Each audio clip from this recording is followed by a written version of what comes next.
say anything terrible anyway.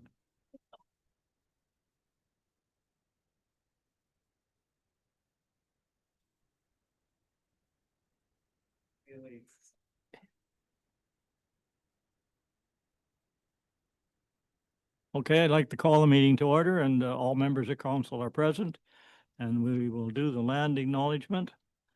The municipality of Dysart acknowledges that we are on the traditional territory known as the Williams Treaty First Nations, which includes Curve Lake, Hiawatha, Aldermill, Scugog Island, Rama, Boswell, and Georgina First Nations. And we thank these nations for their care and stewardship as they pass through our lands. Okay, could we have a resolution to adopt the agenda, please? Be it resolved that the agenda for the regular meeting of the Council of Municipality of Dysart et al. Held on November 25th, 2025 be approved as presented. Mover and seconder. Nancy, all in favor? Carried. Thank you. Any disclosures of pecuniary interest? Nature thereof. None. Adoption of the minutes, please, Mallory. Be it resolved that Council approves the following meeting minutes as circulated: regular Council October 28th and public meeting on October 28th. Mover and seconder. Carried. And all in favor? Carried. Good. Thank you. Going into a public meeting resolution then. Okay. For some reason I don't have that there. 1 second, I'll pull it up. Okay, be it resolved that Council hereby adjourns the regular meeting of Council at 9:02 a.m. to proceed into a public meeting to consider an official plan amendment, file D08 OP 2023-004, and zoning bylaw amendment, file D14-ZB-2025-003, structures in the minimum water setback. And Carm, all in favor? Thank you. Okay, I'll read this then. Morning, the public meeting for November 25th, 25 will now come to order. I notice that all those in attendance at this meeting we live streamed on YouTube and recorded. Please note that the recording will be linked to the municipal website. The purpose of the public meeting is to present planning applications in a planning forum as required by the Planning Act. This is a public meeting to consider one proposed zoning amendment to the Dysart Official Zoning Bylaw 2005-120. It is council's responsibility to consider all information received to date regarding the applications and to hear and consider any views you may have about these applications. Every person present or registered will have the opportunity to ask questions about the proposals and voice their opinion regarding the same. Please state your name and your relation to the application prior to speaking, and each person will have up to 5 minutes to provide comment or ask questions. Please direct all your questions and comments to the chair. Please restrict your comments to planning matters only. And after the public meeting is over, council will make a recommendation as to whether or not the proposed zoning amendment should be passed. Council's recommendations will then be considered during the regular meeting of council. Once council has made a decision on the proposed amendment, notice will be circulated as per the Planning Act. All those persons who have given the municipality written notice that they would like to receive notice of the decision will receive a copy of the decision. You must make this request to the municipality in writing. If a person or public body who would otherwise have an ability to appeal the decision of the council of the municipality of Dysart to the Ontario Land Tribunal, but that person or public body does not make an oral submission at a public meeting or make a written submission to the municipality in respect to the proposed amendment to the zoning bylaw before the municipality of Dysart gives or refuses to give approval of the amendment to the zoning bylaw. The person or public body is not entitled to appeal the decision of the municipality to the Ontario Land Tribunal, and the person or public body may not be added as a party to the hearing to an appeal before the Ontario Land Tribunal unless, in the opinion of the board, these are reasonable grounds to do so. We will commence the public meeting then.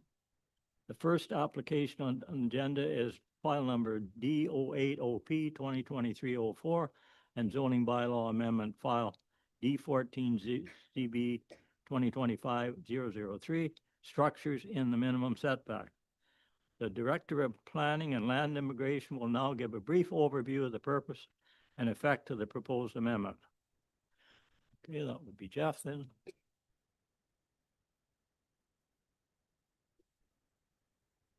I can go on to say that if the applicant or agent in his attendance and do you wish to explain the proposal? Well, this is council's proposal, so.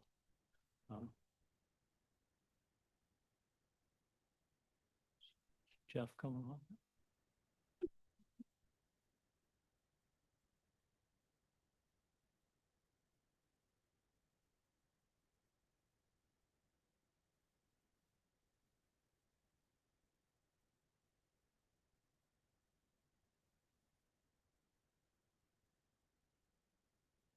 You're not on.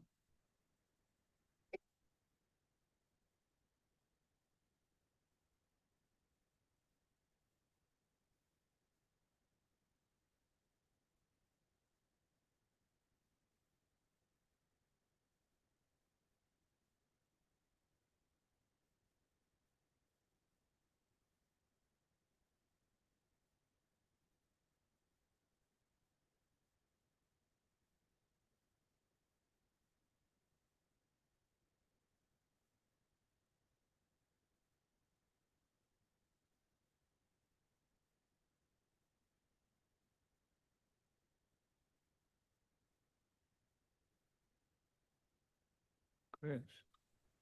Good morning, everyone. I think Mallory just went to go check. So we have a different Jeff that we promoted, but the real Jeff is still in the background there. So we'll promote him here in a second. It's confusing when you have two Jeffs. So just one sec.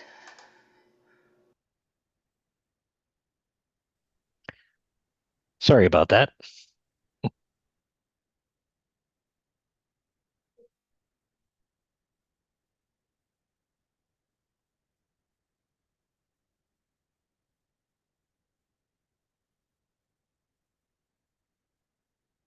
There he is.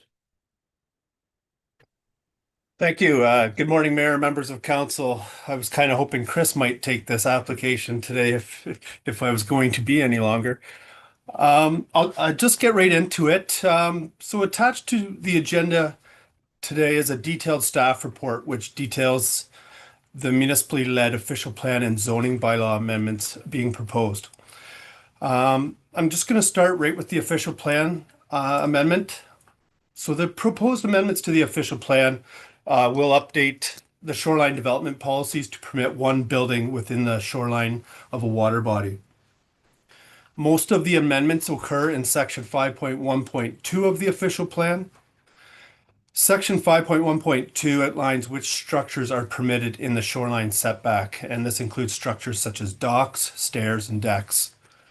So what the proposed amendments are looking to do is to update this section to include one accessory building, whereas currently no buildings are permitted within the minimum water setback.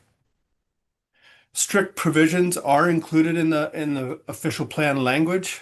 This will limit the use, size, and location of the building. And I'm going to go through those in a little bit more detail right now. So the use of the building is restricted to either a sauna, a gazebo, or a storage shed. A maximum of one accessory building will be permitted in the setback. And just for clarifications, the policies do not permit a sauna, a gazebo, and a shed. You can only have one. The maximum height proposed is 3.5 meters. The maximum area of the building is 10 square meters, which is roughly 108 square feet. It should be noted that given that the buildings are 10 square meters or less, they will not require building permits. The minimum water setback for a gazebo is 0 meters, meaning it can be built right at the edge of the lake or water body. The minimum water setback for a shed is proposed at 5 meters, and the minimum water setback for a sauna is proposed at 10 meters. All of these provisions are included in the official plan policies. So therefore, anyone seeking a variance to these provisions, such as they want to go a bit taller, or a bit bigger, or change a use, they will require an official plan amendment. They will not be able to obtain a minor variance. The provisions continue to note that prior to construction of an accessory building, The shoreline vegetation shall be restored to a natural state. This is the trade-off and is an essential component of this policy. If you want a shoreline structure, you need to have a natural shoreline. So the intent of this policy is to repair the shorelines that have been disturbed by past activities, but also to reward the property owners who have maintained their shoreline in a natural state. The policy also includes a couple development controls. Those who want a shoreline structure must purchase their shore road allowance if that structure is going to be located on the shore road allowance. I want to just advise council, applications to purchase shore road allowances can be timely and costly processes. But this step is necessary to help address liability concerns for the municipality. And this was confirmed by submissions from our lawyer and our insurance provider during this process.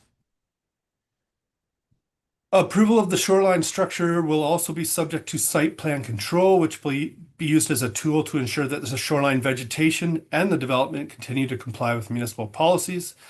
Council have directed staff to formalize a simplified site plan process, which would permit applicants to provide hand-drawn site plans. So that basically summarizes the changes to the official plan. I'll move on to the zoning bylaw changes. And the amendments to the zoning bylaw mostly impact section 3.1B of the zoning bylaw, which is the section, again, which outlines which structures are permitted in minimum setback areas. Similar to the official plan policies, the zoning bylaw will have provisions that regulate the use, the size, and the height and the location of accessory buildings. Also included is the need to purchase the shore road allowance. The requirement to repair the shoreline vegetation buffer is included, with the exception of a 1 meter buffer around the building to provide access and a limited view. It should be noted that the term shoreline vegetation buffer is a defined term in our zoning bylaw and requires natural vegetation to the full depth of the water setback. And this has been a zoning bylaw provision for, I think, since 2011. The site plan control bylaw might also need to be updated to include this 1 meter buffer reference and to reflect that shoreline vegetation buffer. It also reaffirms the need, I just mentioned that, to enter into a site plan agreement. The zoning bylaw further clarifies that the shoreline structure shall be located above the high water mark. So this means that you cannot have your gazebo on a dock or any structure on a dock. It must, the shoreline accessory building must also comply with the side lot line setback for a main dwelling. So typically accessory buildings require a 1 meter setback unless they are used for habitation. So this is an increased setback from the side lot line designed to protect the neighbor's privacy while also protecting the viewscapes for the neighbors. There's one more clarification I want to make before proceeding for the zoning section. Section 3.1B3 is the exact section that is being updated. Currently, this section says that docks and patios are permitted within the minimum setback area, subject to a total combined gross floor area of 20 square meters. So right now you can have 20 square meters of deck, or you can split it and have 10 square meters of deck and 10 square meters of patio, as long as the total does not exceed 20 square meters.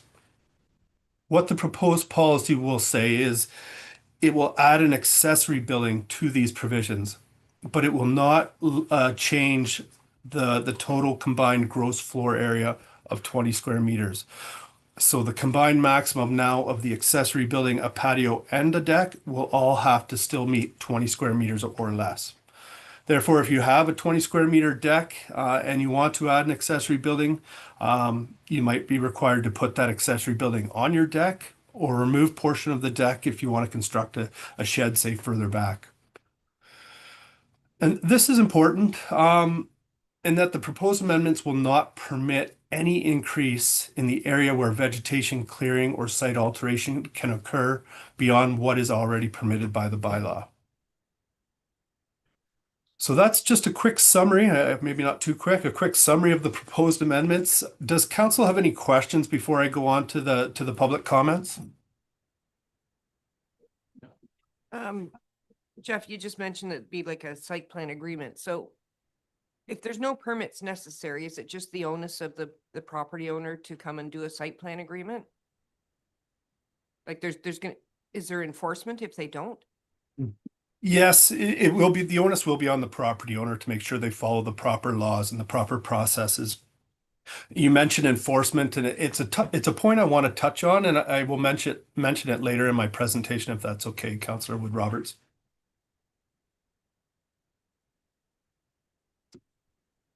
Okay, Okay. Is that it before I move on to the public consultation portion? Jeff, I just got one thing for clarification. Right now, how our bylaw sits is you can have 20 square meters of cleared space at the lake at 0 feet, correct? For a deck?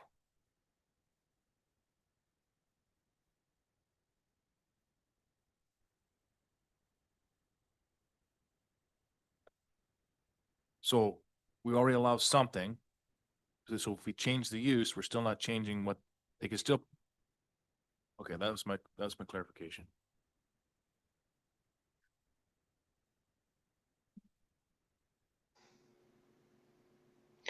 I think Jeff might be frozen at the moment.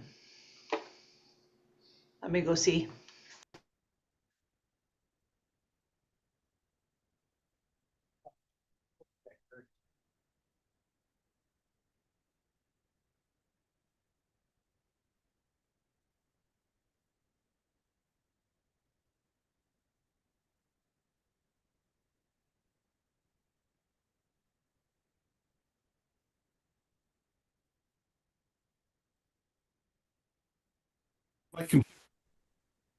You're back. I am back. My computer went completely black. It's been a good morning. Jeff, did you So get that? I did not hear you, Councillor Sawyer. If you could repeat that, please. Can you just clarify, we can have 20 by 20 at 0 feet now in the current bylaw for a deck? Or 20 square meters? Correct. You can have a maximum 20 square meters of patio or deck. Okay, so we can And take, that, and you can that take, can be located at 0 meters, correct? okay, so what we're wanting to do now is basically just put a roof over that 20 square meter deck that you could have before, correct? In terms of the gazebo, correct. So the proposed setback for a gazebo is 0 meters. So the way the policy is written right now, you'd be allowed to put a gazebo on that deck. If it was a shed, it would have to be 5 meters back, and a gazebo 10 meters. I mean, sorry, a sauna 10 meters back. Okay, that's fine. Thanks, Jeff. But Jeff, just to clarify that again, I think I understand it. So if you had the 20 square meters at 0 and you put a shed in at 5 meters back, you'd have to take away from that 20 square meters that you have to start with, right? Correct. You're still limited to a maximum of 20 square meters combined for the 3 different structures.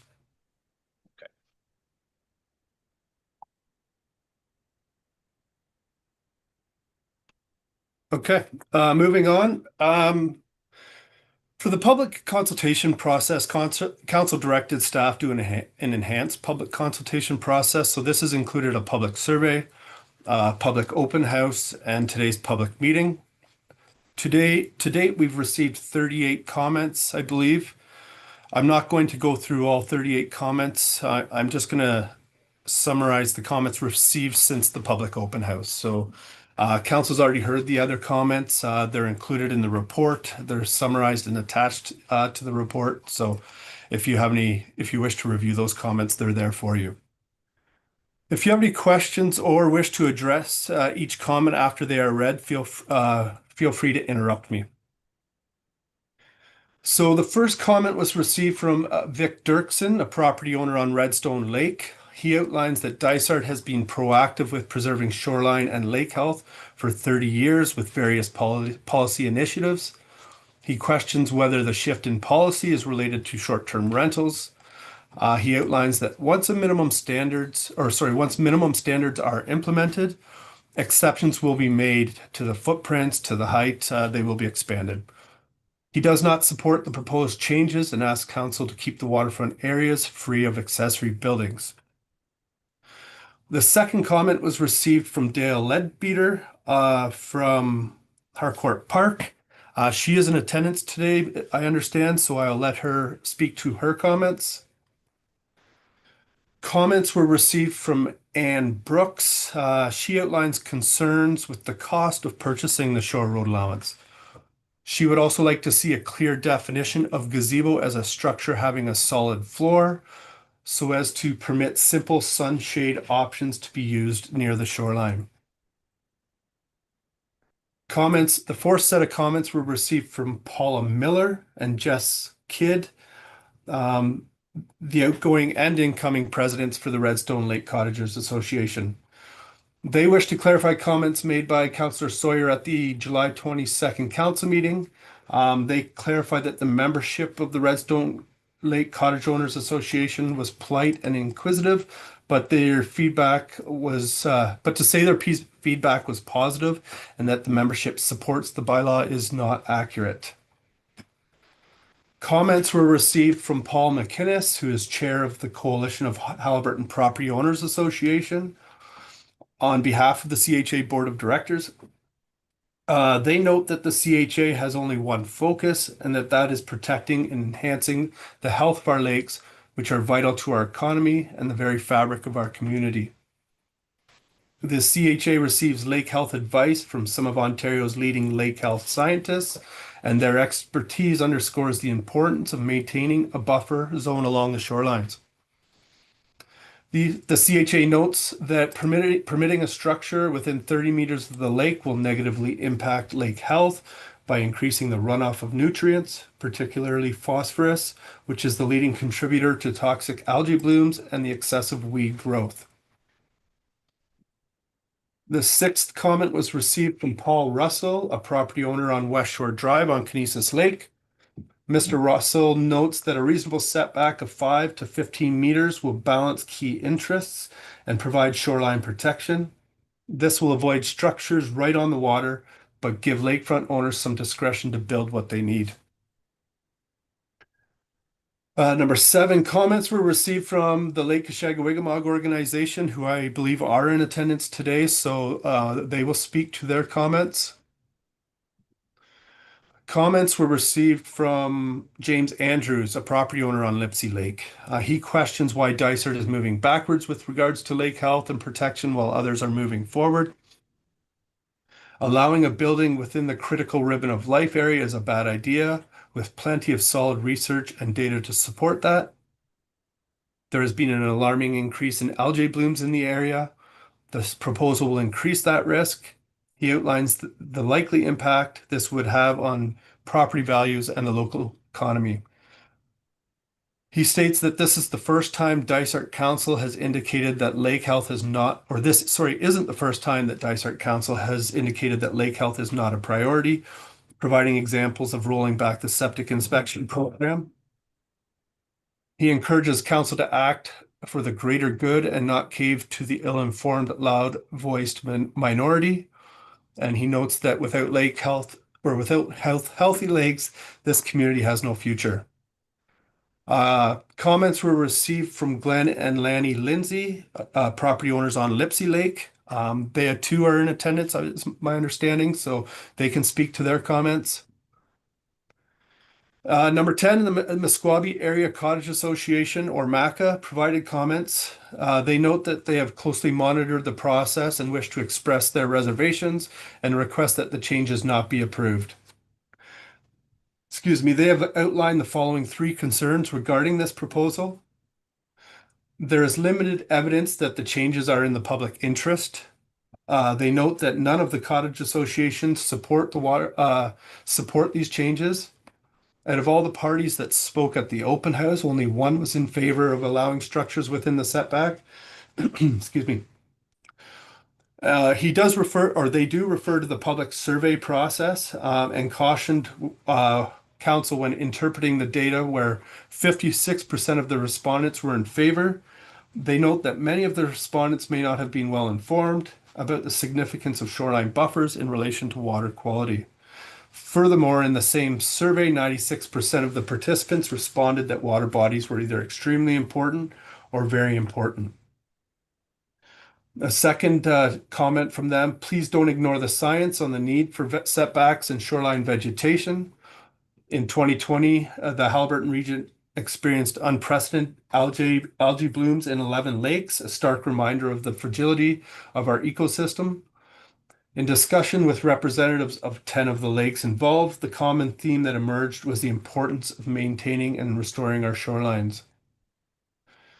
They note that the municipality has not conducted any analysis to determine the potential impact of these proposed changes on the lakes. Their comments include portions of a publication entitled "The Science Behind Vegetated Shoreline Buffers and Why the Ribbon of Life Matters." They provide some details of this literature, which provides important information about the benefits of vegetated shorelines and buffers on water quality. MACA requests that council side with science, especially when there is not pressing public need to abandon the current set of regulations. Lastly, they note if the changes are necessary, they should be made cautiously. They recommend that gazebos be set back from the water's edge by 5 meters. Building right on the shore will cause erosion and disrupt fish habitat. The setbacks for sheds should be moved back to 10 meters to help maintain the appearance of our natural shorelines. And a shed should be no larger than 8 by 8 in their opinion, which would still provide plenty of room for storage of life preservers, paddles, and fishing gear. They're concerned if larger, they could be easily transferred to or converted into a sleeping cabin. Number 11, comments were received from Susan Hay, president of Environment Haliburton. Environment Haliburton outlined their concerns with the proposed amendments. They note that Dysart's existing policies protect the shoreline natural characteristics and preserve the natural heritage features. They further note that the proposed amendments fly in the face of good planning policies, which are designed to protect Haliburton's most valuable resource. The proposed amendments will decrease the filtering of phosphorus and toxins entering the lake. Science has shown the importance of natural shorelines. They request that council consider 3 changes. Move the gazebos back from the water's edge, noting it is impossible to construct a gazebo at the shoreline's edge without disturbing the vegetation and soil. Sheds need not be near the lake. Deck boxes are sufficient for most storage items. And saunas also need not be near the lake. They conclude that if we are to protect the lakes, our most valuable resource, then we need to protect the shorelines as well. Moving on, comments were received from Christine Legg, who is a property owner on Redstone Lake. She references the Dysart official plan policies and that they are designed to protect the shorelines, lakes, and natural heritage features. She notes that numerous lake associations and people very knowledgeable about shoreline protection are not in favor of these policies. Ms. Legg outlines that there is a petition circulating in the public. As of this morning, there are 545 signatures on that petition. She says that there has been very little positive feedback on the proposed changes, with most support appearing to come from short-term rental operators who had issues obtaining a license due to illegal structures within the setback. She notes that if council proceeds, she requests that council consider moving the gazebo back. She asks that provisions be added that living accommodations not be permitted in the storage sheds. And she notes the difference between the structure height provisions being proposed. So she has a question about the policy, because we're proposing 3.5 meters in height for these structures, whereas our zoning bylaw currently says accessory buildings can be 5.5 meters in height. And she questions which height provision would apply. She questions whether a home industry could be conducted out of the shed, given that a home industry can be conducted out of an accessory building.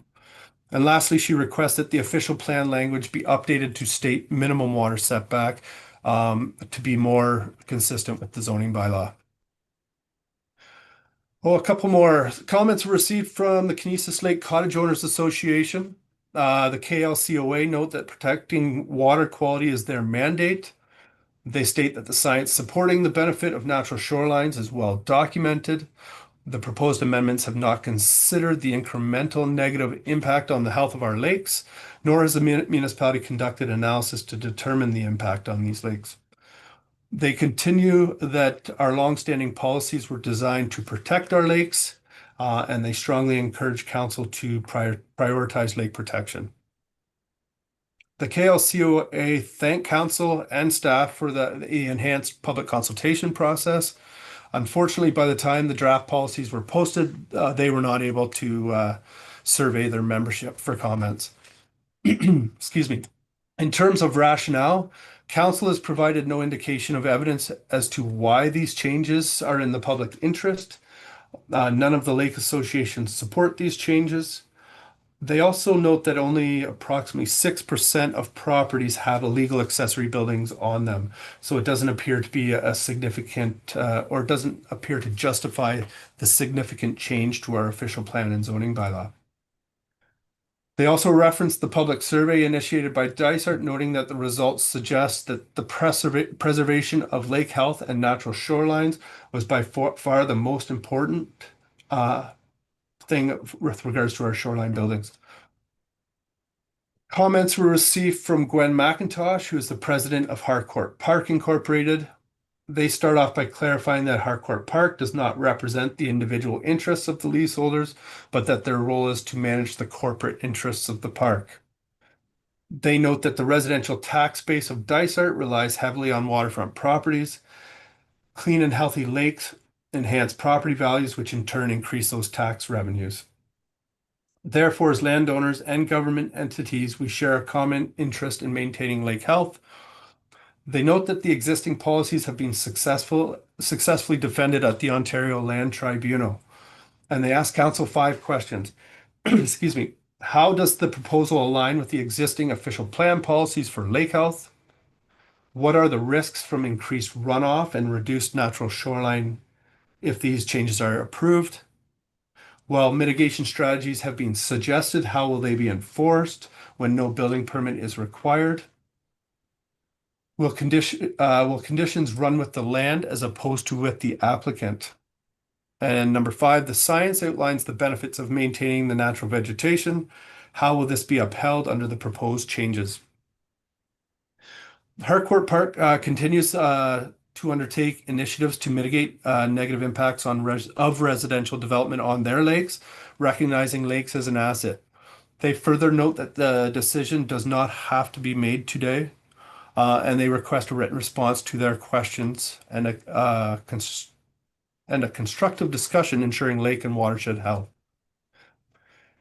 Lastly, the County of Haliburton, as the statutory approval authority, has provided comments. The county acknowledges that the amendments constitute a substantive change to Dysart's longstanding land use policies related to shoreline development. They note that the County of Haliburton official plan recognizes the economic significance of lakefront development, as well as the recreational and tourism-related benefits, and that there needs to be we need to strike a balance between the built form and the maintenance of natural shorelines. The county plan requires maintenance of natural vegetation within 30 meters of a water body. The county notes that the proposed amendments generally conform with the county's official plan policies, in particular because they limit the number and size of the structures, and the implementation of development controls such as site plan control ensure that the proposed amendments will limit vegetation removal within the shoreline setback. So that completes the list of comments. Thank you for your patience. I'm happy to answer any questions council has before I move on to my recommendation.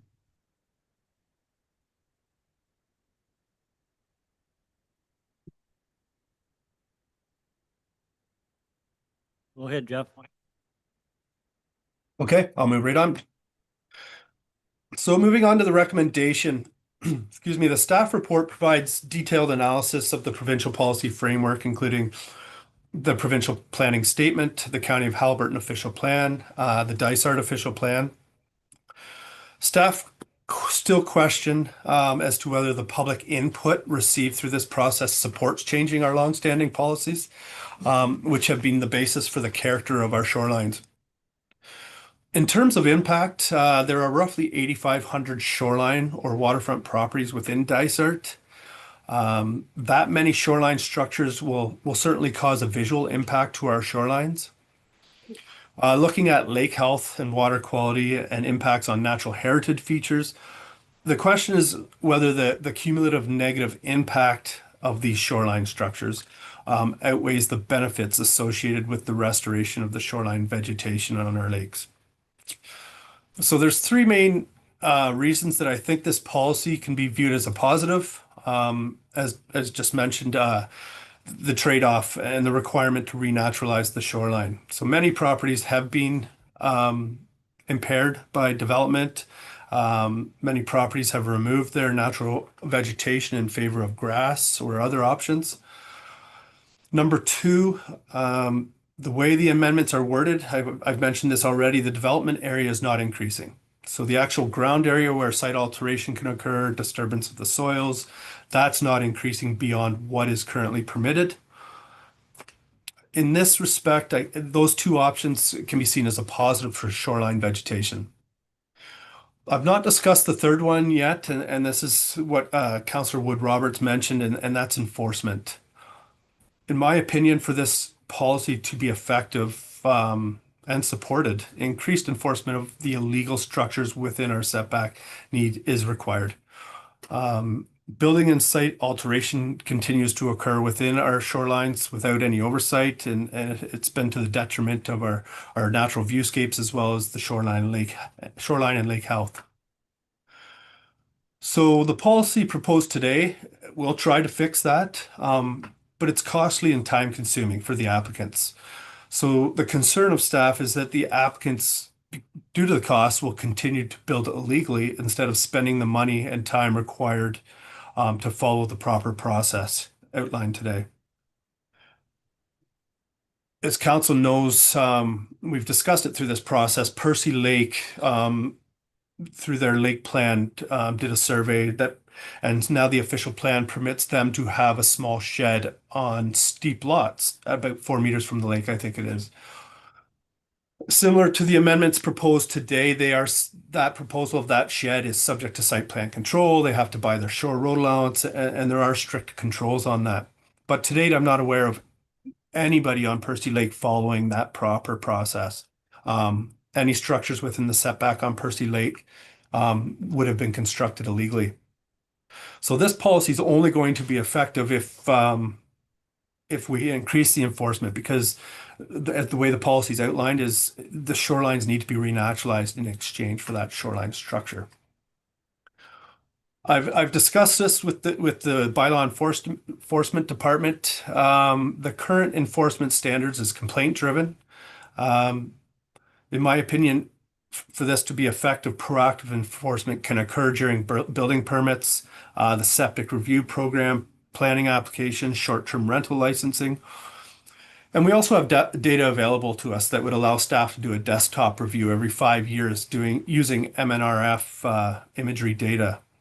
So subject to those three things, which is renaturalizing the shoreline, the area not increasing, and increased enforcement, staff think that this policy is generally consistent with the provincial policy, with the municipal official plan, and can be supported subject to those three things. If council considers the application as presented, the resolutions are provided, and I'm happy to answer any questions you guys have. Questions from council? Guess not, Jeff. No questions from council. Yeah. So Jeff, you're saying that like already were approved decks and a deck or patio up to 20 square meters. Is that right? Correct. Okay. So somebody can put on an umbrella, like a huge umbrella if they want, or two of them. That's acceptable, correct? Correct. You can have an umbrella on your deck. Okay. So, I mean, in regard to gazebos. I mean, so somebody's not gonna, I don't think somebody's gonna go down there and start digging holes and putting concrete in and like pylons and our pillars in full of cement to put a gazebo up. I think they would just secure it to the deck if they did, if that was acceptable. Is that not right, or? I don't know if I can answer that question. I'm sure people will use all forms of construction methods. Unfortunately, some people probably won't be as respectable of the shoreline as some others. Unfortunately, that's just the way it goes. So you're saying that somebody who's gonna put a gazebo in is gonna go down there and dig all kinds of holes, fill it full of cement, set there on piers, and versus just building a 10 by 10 deck? Well, even constructing the 10 by 10 deck requires some site alteration and removal of soils so that you can get your footings in. So, but I am suggesting that the proposal today does permit that gazebo at 0 meters. The recommendation supports it, subject to those 3 items. Okay, thanks very much. Any other questions from council? Comment? Go ahead. So I read all of this report. I read all of the communication. I've had emails, I've had a few phone calls. The original official plan that was done with a lot of foresight for protecting our waterways to preserve the environmental qualities which contribute to the attraction of Dysart. So this proposed amendment to update is increasing the number of structures. It weakens those goals that were originally well done. It increases the risk of water quality deterioration, lake health, shoreline health. So no matter what, I unfortunately can't support any part of this. Any other comments from council? Want to hear from the public then? Murray, a variety of them come to mind. Again, I went through it all with all the letters and everything, and we could pick apart a lot of it, but what I want to make clear is that the council, speaking for myself, but I think for everybody here, that we didn't take on this journey to be detrimental to lake health or to be a problem to the public or whatever. It was to solve the problems we see in different areas where people want to buy the shoreline allowance, or like, keep in mind, when the area developed over the years, a lot of the stuff we did back 30 years ago was fine. Put up a shed, you build a wood shed, or you build a big dock or whatever. Times are changing on that note. But again, with the comments I read, again, we're not environmental pirates seeking to destroy the lakes. Like, most members on council have been here for generations on that note. So we're very well aware of the value of tourism and our lakes and everything of the sort. This was to absolve a bunch of problems that we see regularly, and also to try and accommodate different aspects of, I'm going to say, barriers at the lake, where we're constructing a small shed in areas where the lake access for one's individual cottage or dock, you can't put a life jacket in, or you can't put in kayaks or whatever. Kayaks might be stored outside, but anyway, again, going to the gazebo comment, again, we looked at that for the existing ones that are there, but also as time moves on, whether it's sunshade for the elderly or to get young families in out of the bugs. Again, the county permits spraying pesticides all over the property, which kill the bugs, which at the very base of the food chain. So again, the gazebo idea was, again, for more of, I'm going to say, health and convenience and comfort to enjoy the lake. It wasn't to impede someone's view or destroy the water on that note. There was make mention of algae blooms, which they're happening everywhere, let alone our lakes. Like, there was 3 of them in Algonquin Park, and they don't have any septics or cottages at Algonquin Park. So again, these are all things that I see and understand, but I want to make sure all the lake associations know and the general public know that this council is not a runaway train to try and sabotage our lake health. Let's get that out of the way. We're trying to do a good thing here for a lot of different people.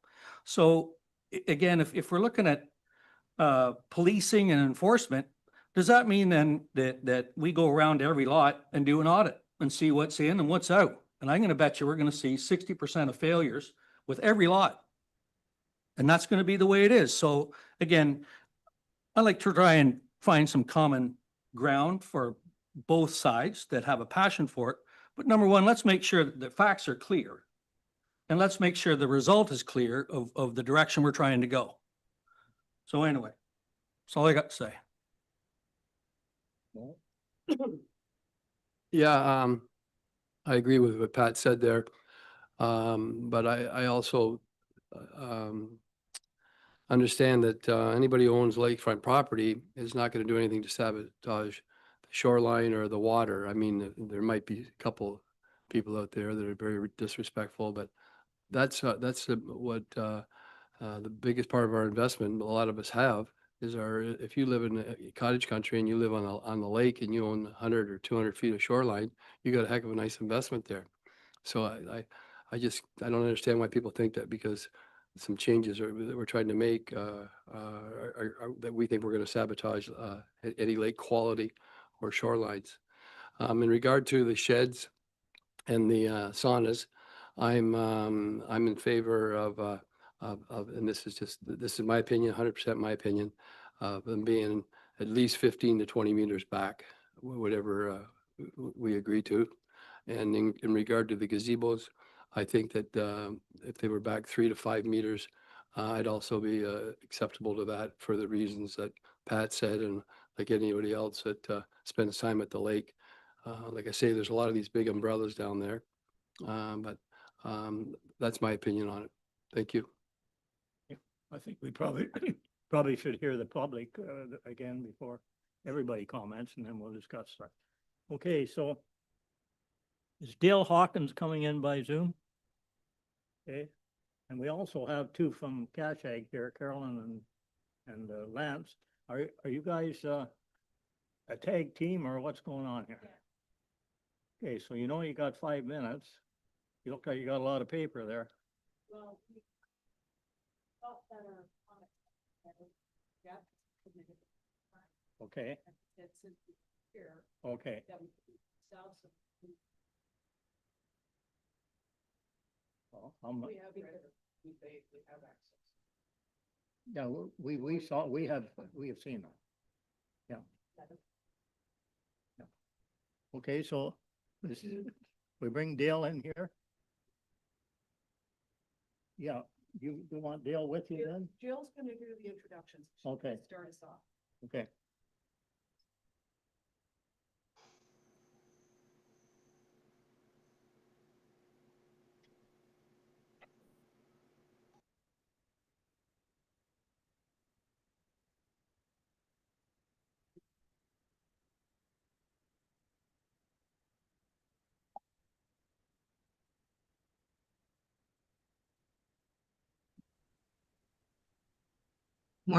Good morning. I just want to thank you for allowing us to pass our comments. We, as mentioned, I'm Dale Hawkins. I'm the president of the Lake LKO Association, and Carolyn Langdon and Lance Payne are with me. And we know or hope that you've read our comments that we've outlined in our letter to you on November 19th. And as highlighted by our most recent survey, with our members, the water quality is the #1 concern. And I know this has been expressed through other lake associations. And as also mentioned, that Dysart's economy is based on largely on lake health. And, you know, if we don't have that, then your economy is going to falter. We believe that the proposed amendment is inconsistent with the provincial planning statement and the municipal official plan as it stands now. And we still really don't understand the benefit or rationale for this amendment, and it hasn't been demonstrated. And all lake associations are against this. We believe that science has not been applied to the proposal, because science does indicate that accessory buildings on the shoreline erode shoreline protection and increases the phosphorus loading. And by hardening the landscape, even if we do the additional vegetation, it's not gonna, you're removing quite a bit of the vegetation by putting up these sheds or gazebos. And so that's gonna allow more nutrients and toxins into the lake. At the July 9th meeting, Greg Bishop noted that due to shoreline erosion, any accessory buildings would shortly become non-compliant. So especially if you allow a gazebo at the 0 high water mark.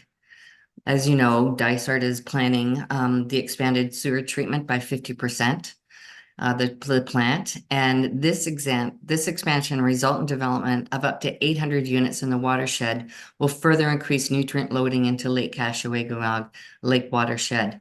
And that's a concern to us. And as stakeholders, the LKO will be requesting phosphorus offsets and other measures to mitigate this net increase in nutrients and toxins. We understand the sewer treatment plant is important, the expansion, but we just want to ensure that we mitigate any additional toxins going into our watershed. And because of that, we strongly recommend that this proposed policy be rejected or at least put on hold until the sewer treatment plant expansion has heard from other stakeholders. And then I'm going to pass this on to Carolyn.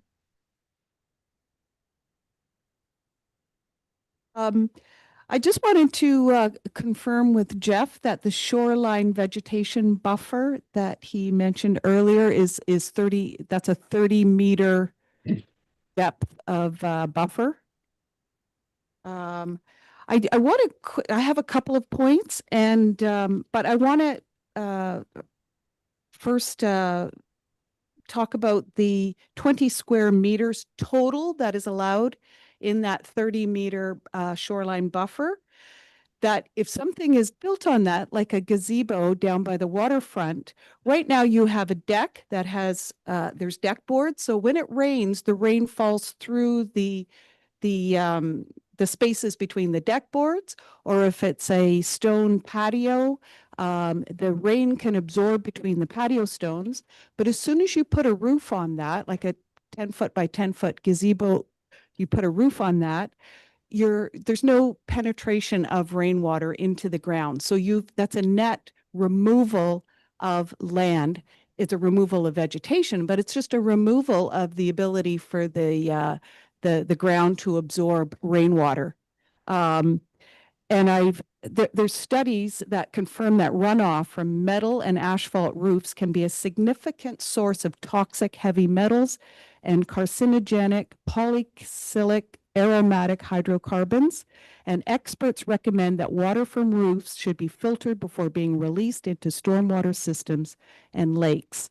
So I don't see any proposal or mitigation of guttering from roofs from gazebos, and then how that runoff from roofs will be filtered before it reaches the lake. And if you have a gazebo at the water's edge, I don't see that as being possible to mitigate that. So of course, we would argue that no buildings with roofs should be allowed at the waterfront. And so it is for these and other reasons that scientists recommend a minimum 30-meter setback for development to allow for the reasonable absorption of toxins and nutrients into the soil and the sequestering by vegetation.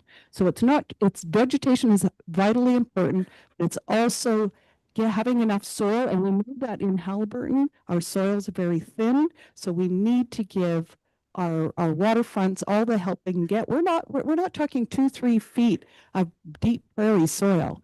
So it's the impact on our fragile environment is more so than in other environments. And so I don't think the nature of our shorelines, our bedrock being so close to the surface is being taken into consideration. We need to follow the science on this, and we need to demonstrate that there will be no harm with these buildings. And I don't think that's possible to demonstrate that. My other comment is I want us all to consider a 10 by 10 gazebo, right? So that's a footprint of 10 square meters. So now we add a 1 meter clearance of vegetation on all sides, and that footprint is now a whopping 86% larger. So we go from 10 square meters to 17.3 square meters when we take into consideration that 1 meter vegetation clearance on all sides of that gazebo. So so to prepare a site like this, it's not a weekend project. It's going to be, and some people may want a concrete pad. So to prepare a site of this size at the waterfront, or any location it could entail an excavator, site leveling, removal of trees, shrubs, shoreline rocks, and the Department of Fisheries. You're going to have to consult with the Department of Fisheries, and the disturbance of soil. And this construction can occur without any oversight normally required with a building permit and inspection process. And so there's no guarantee that that barrier and that control methods for preventing construction site particulates, particularly sediment, from entering water bodies will not be put in place. Lake Cashwigmog has already experienced high levels of siltation over the last 2 decades of rapid waterside development. And my final point is that Lake Cashwigmog has serious water quality issues. And of the 3 test sites on Lake Cashwigmog, 2 of our sites have deep water dissolved oxygen readings well below the provincial threshold required for the reproduction and survival of lake trout. Furthermore, Lake Cashwigmog had one of the highest readings of dissolved solids in the county. Increased nutrient loading from the shoreline buildings will exacerbate this problem, and we need to do the opposite. We need to find ways to actually lessen this kind of stuff going in. Lake Cashwigmog contains troubling levels of mercury and PCBs. The Ontario government has issued a fish consumption advisory for 5 species of fish found in our lake.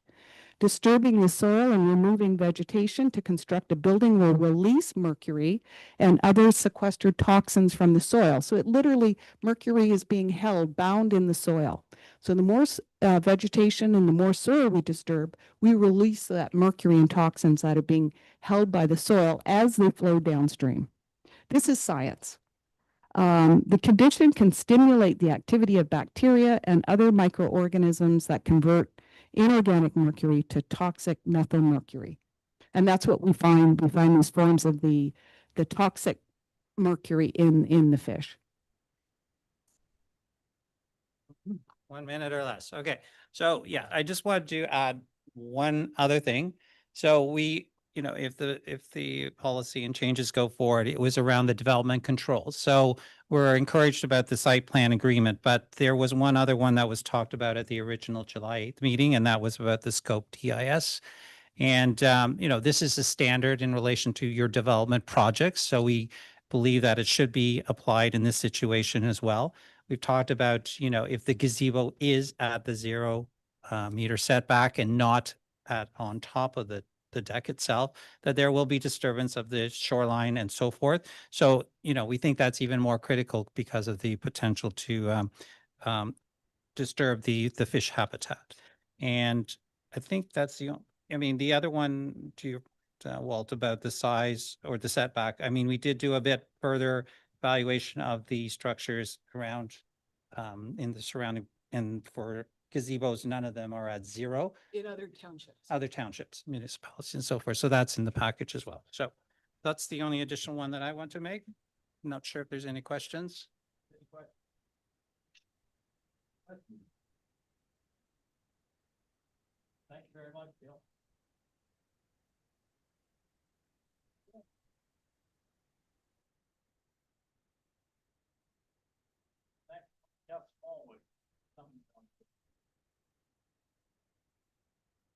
Jeff, thank you very much, Dale. And so Jeff Smallwood's coming in on Zoom.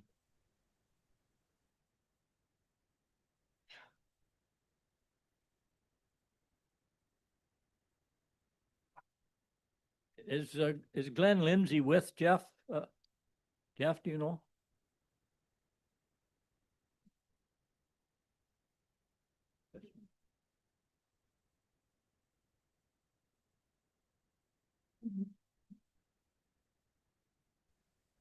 Oh, hello.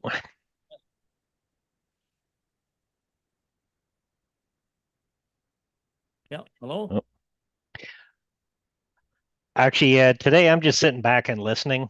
Uh, I do think just a general comment. There is people that do respect nature. Harcourt Park, we're the high point. We're the top of the watershed in that area. So whatever we mess up, it flows down into other uh, lakes. Our talking about a shore or like shore erosion. I put my 16-foot canoe on my shore this fall because water levels are so low. All the back lakes in Harcourt Park are all empty. All those high lakes are all empty. There is no water up there. So the the climate aspect of that, there might be some changing aspects of that. But however, for if you take a look at properties, you will know who respects nature and who doesn't. The people that clear cut things and trim everything down so the water flows right into the lake and they don't have the ribbon of life, that's a concern. More or less, I would just like to say that I think that there needs to be some flexibility with having a structure to store stuff. Our property in Harcourt Park has a 45-degree angle going from the lake up to where the cottage is, and it's about 60 feet of length, but about 80 feet of height. So there is a large hill that is there. Putting fishing equipment, like a motor, all that kind of stuff in the structure at the lake would make the lake more usable for that. It would be better all around. I do hope that I would truthfully all the lake associations put in a letter to everyone.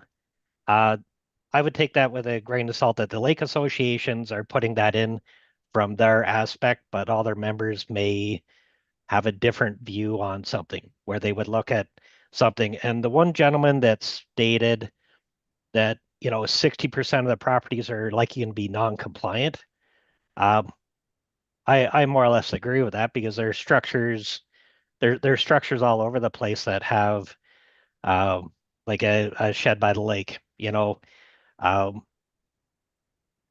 as for like monitoring of it, that's like you can be the hardest thing for Dysart to entail, and you got to find a good way to monitor the changes. But for the people that do respect lakes, that do respect nature, a few of you have been out to our property before. We don't cut down any trees. The shoreline how it is. I would hope that people would take a look at that and give some like we're not included in the sewage treatment for anyone.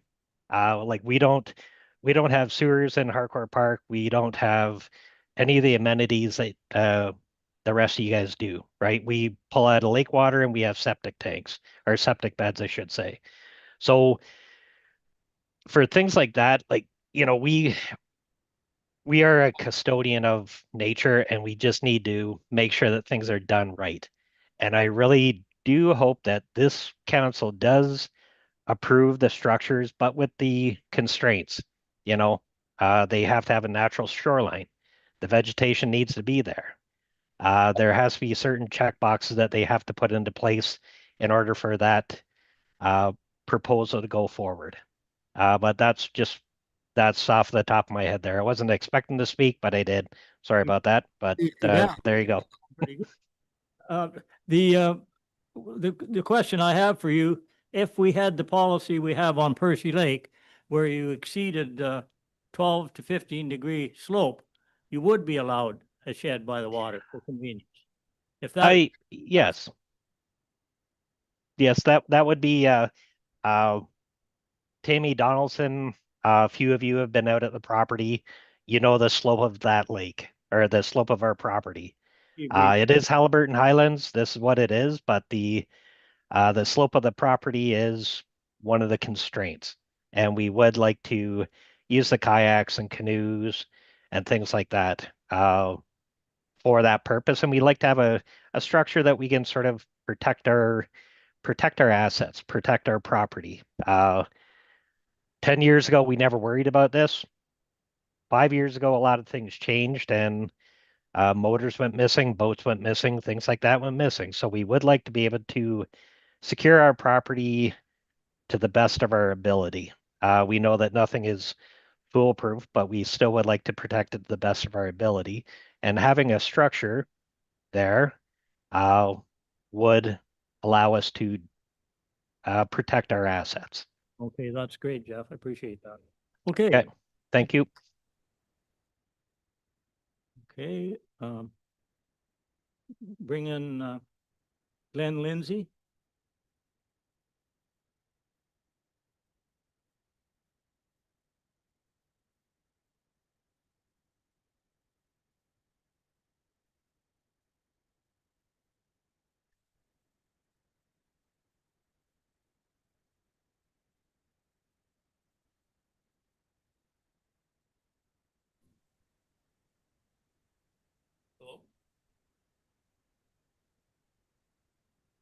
Glenn, can you hear us okay? I can hear, yeah. For some reason, my camera's not working, I don't think. Just hold on.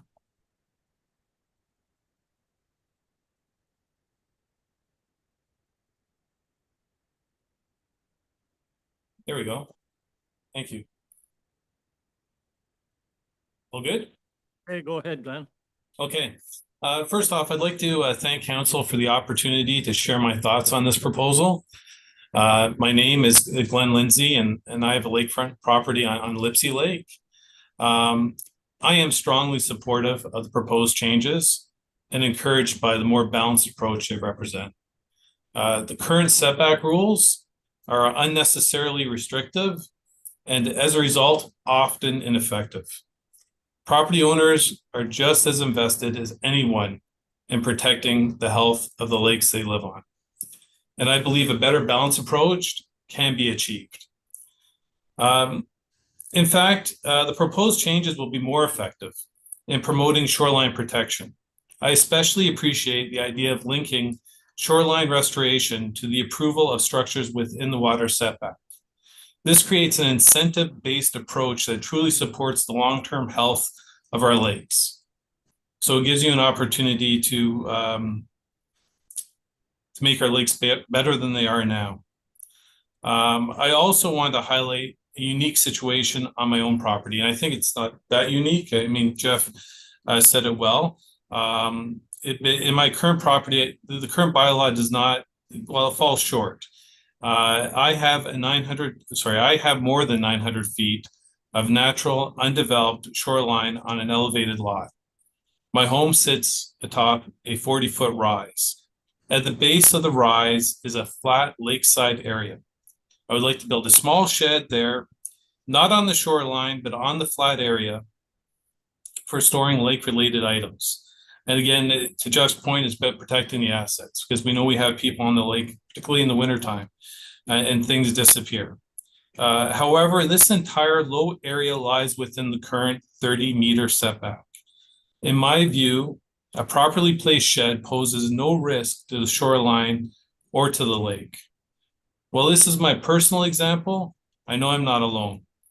As noted in the staff report, the high degree of non-compliance with the existing bylaws show that many property owners have struggled with it and have gone ahead with building sheds and structures anyhow. In fact, my contractor thought I was crazy for worrying about the bylaw. A more balanced approach, one that encourages compliance through reasonable allowances and with incentives, is a better path forward.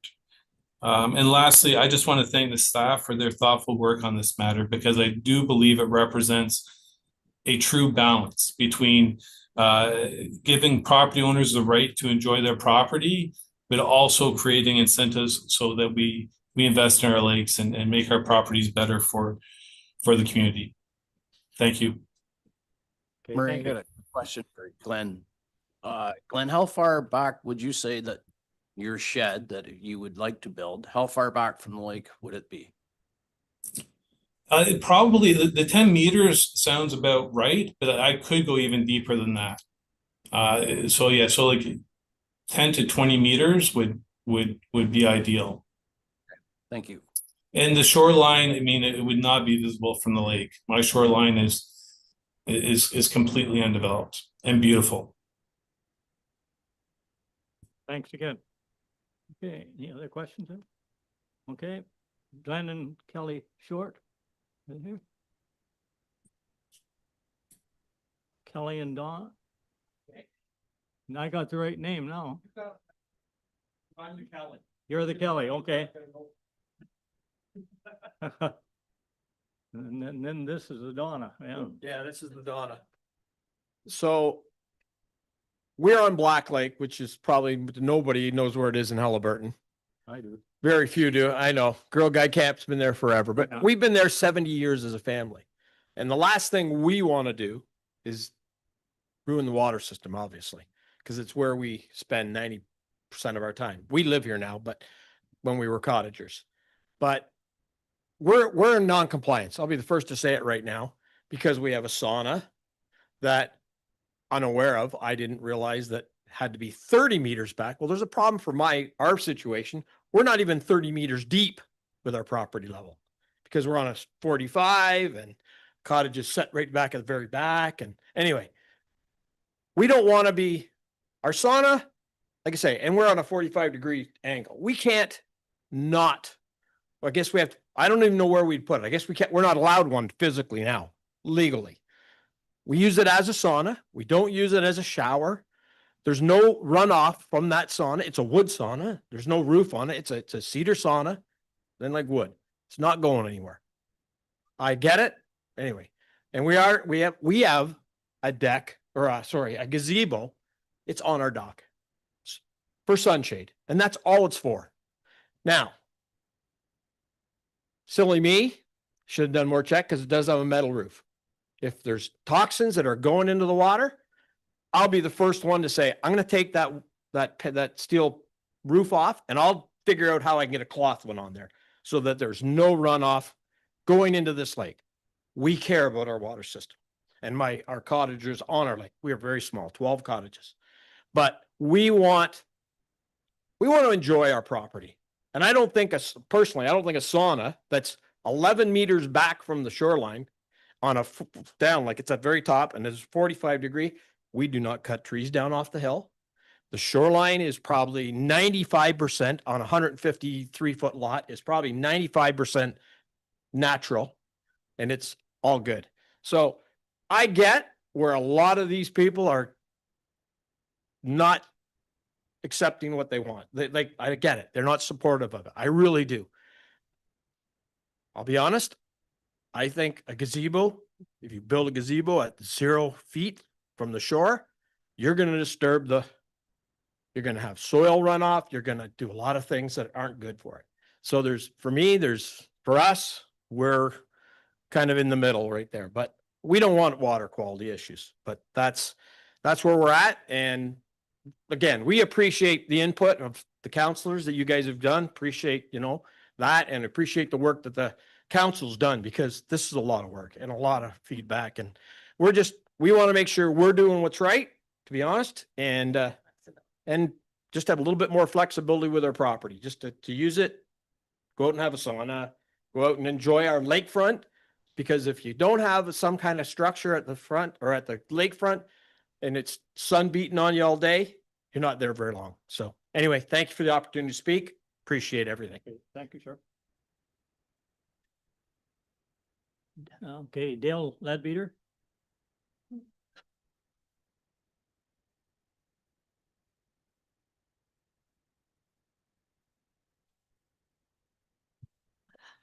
Thank you so much, Mr. Mayor and councilors and respected staff.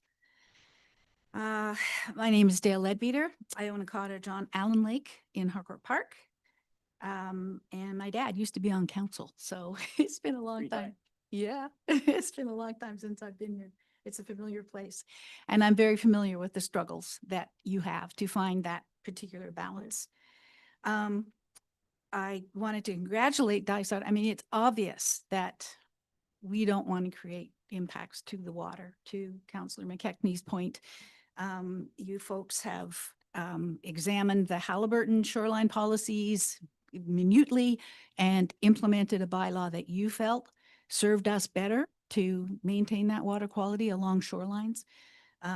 You have promoted the septic inspection program that was so vital, the shoreline assessment stuff, all of that, really, really important work, and we appreciate that enormously. But that's why I don't understand how you could endorse an amendment that is going to increase the number of structures on the shoreline, because our lakes are already in a position of stress.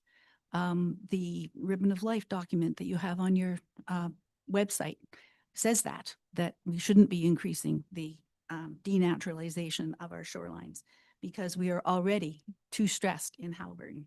The science shows it, and I'm not going to go into the science because I know it makes your eyes glaze over. I've had a 30-year career in environmental assessment with expertise in designing buffers and setbacks in order to protect ecosystem services associated with lakes, wetlands, and waterways. It's an essential to environmental assessment to understand what those impacts are. Unfortunately, we as a community, as a municipality, as a county, as a province, have passed the point of no return. We no longer can just go after our wants at the expense of our needs. And I know when you buy a property, you think, okay, I'm going to be able to do this and that and the other. I buy the property and then I begin to meld it to what I want to do. And I understand all those things. Some of them are really important considerations, health considerations. However, when we already have passed the point where we decide where the healthy line lies, the planet is now beginning to dictate where that health line lies. And so for us to say, well, we want to increase this impact, and it's only a little bit. We've been doing that for so long that we no longer think about what did this look like before any of us came? What have we already done? What have we lost? We've lost those stringers of fish that people used to get. We're now dealing with algae blooms and all kinds of contamination in our lake.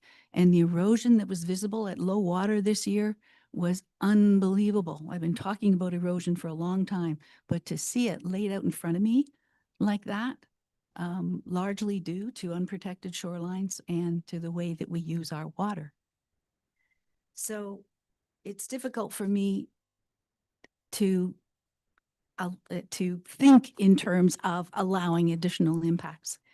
When I got in the car today, there was music on the radio, and the lyric said that what falls off of me trickles down and settles on you. And that's the situation that we're in. Every bit that we take off those shorelines, it creates more trickle down and it lands in our lakes and it lands on us ultimately. And the federal government is looking into a Canadian shoreline management system because the management of our shorelines is so important.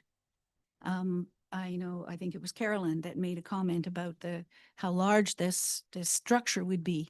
And then you're adding a buffer onto that. And then we've heard about these shorelines that they're not flat. They're very often sloped. And so in order to get that in, there's going to be some removals required. There's going to be probably blasting required. We've seen that where people have blasted out shorelines in order to enable construction.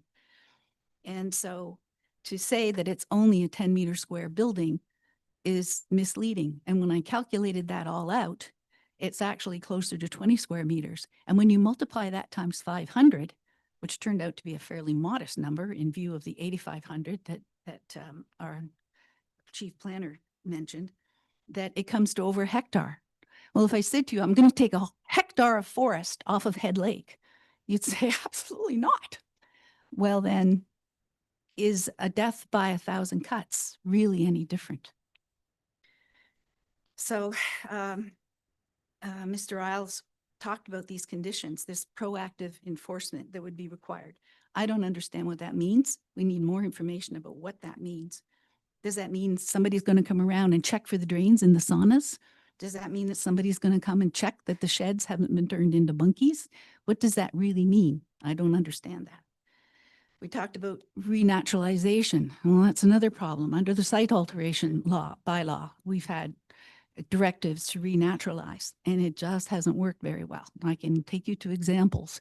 And so I don't have a lot of faith in being able to do that, because you're going to need somebody to monitor that and follow up.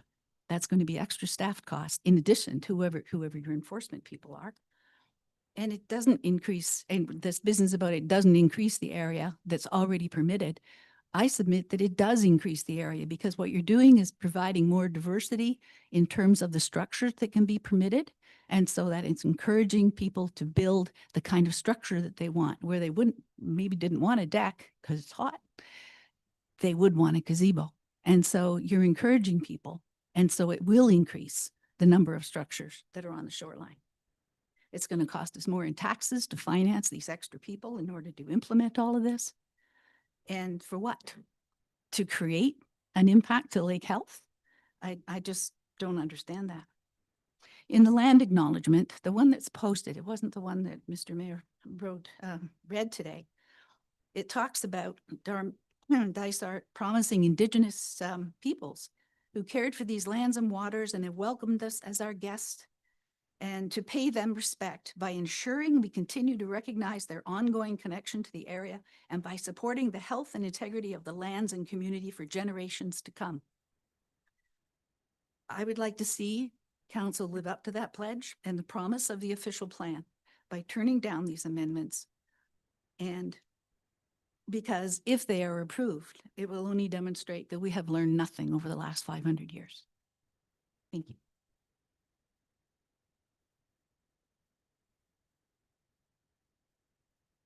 Okay, Petra Harmon. Coming in on Zoom, that's the last one.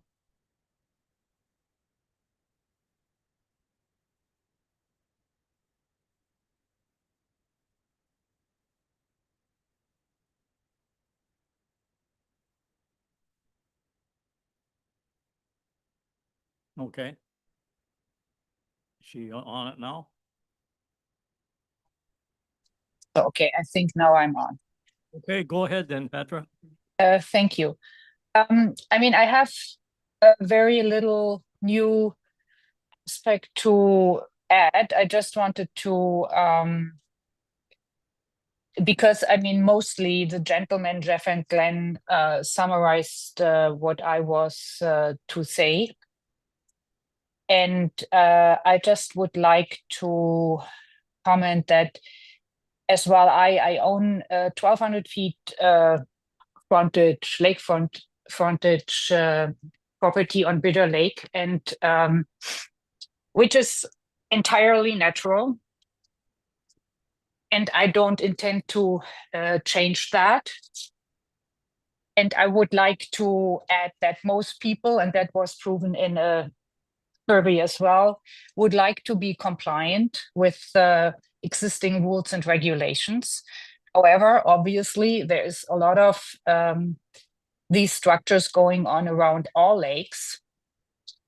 These structures we are talking about here, at every lake, that people constructed out of need, I would say, because for safety, for convenience, for enjoyment, driven by the nature of their properties. As was already stated, there's steep property lines towards the lake, and it is impossible to expect that that people would not consider to help a little bit with getting their stuff down to the lake and not having to haul it up every time they are there, right? And safety is another important aspect. Times have changed. and we don't want to have our stuff disappear. And the last thing I would like to say is that I understand that the common assumption is that all or most cottager associations did not agree with this proposed amendments. And I would just say that my cottager association did not consult with anyone I know, any member, and for my tightly knit community around Bitter Lake, I can say that I guess about 90% of the people who are there would like to see this proposed amendment to go through. Yeah, that is about it, what I would like to add. Okay, have you got a very steep lot? My lot in particular is one of maybe 3 or 4 out of 40, 45 around the lake that is relatively flat. Okay, so you don't have a problem then, you couldn't stay back. I personally don't have a problem, but I know, I mean, as I said, I mean, there is probably 90% of properties around the lake don't have that advantage. And we visit each other often, we hang out, and I know of the difficulties people have.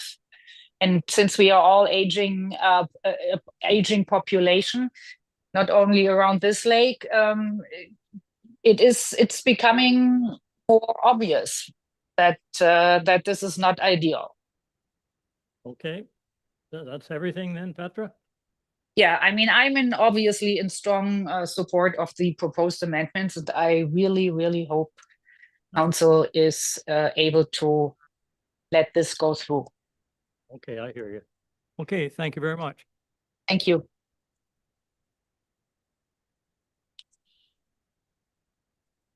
Oh, Murray, I'd like to, should ask, Lake Cashagawigama people when they're up here, but did you, how many did you consult in your membership? Did you individually send out a survey or anything like that, or? Survey.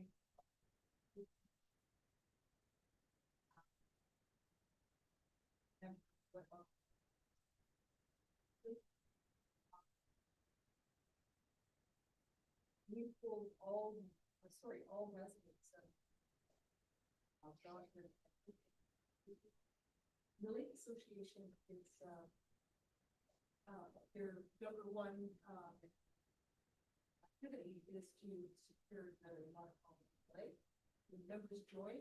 And this is the same Lake Association. The membership joins knowing that their Lake Association is an advocate. But as far as actually asking them the question, whether they would be for this bylaw or against it? Okay, so.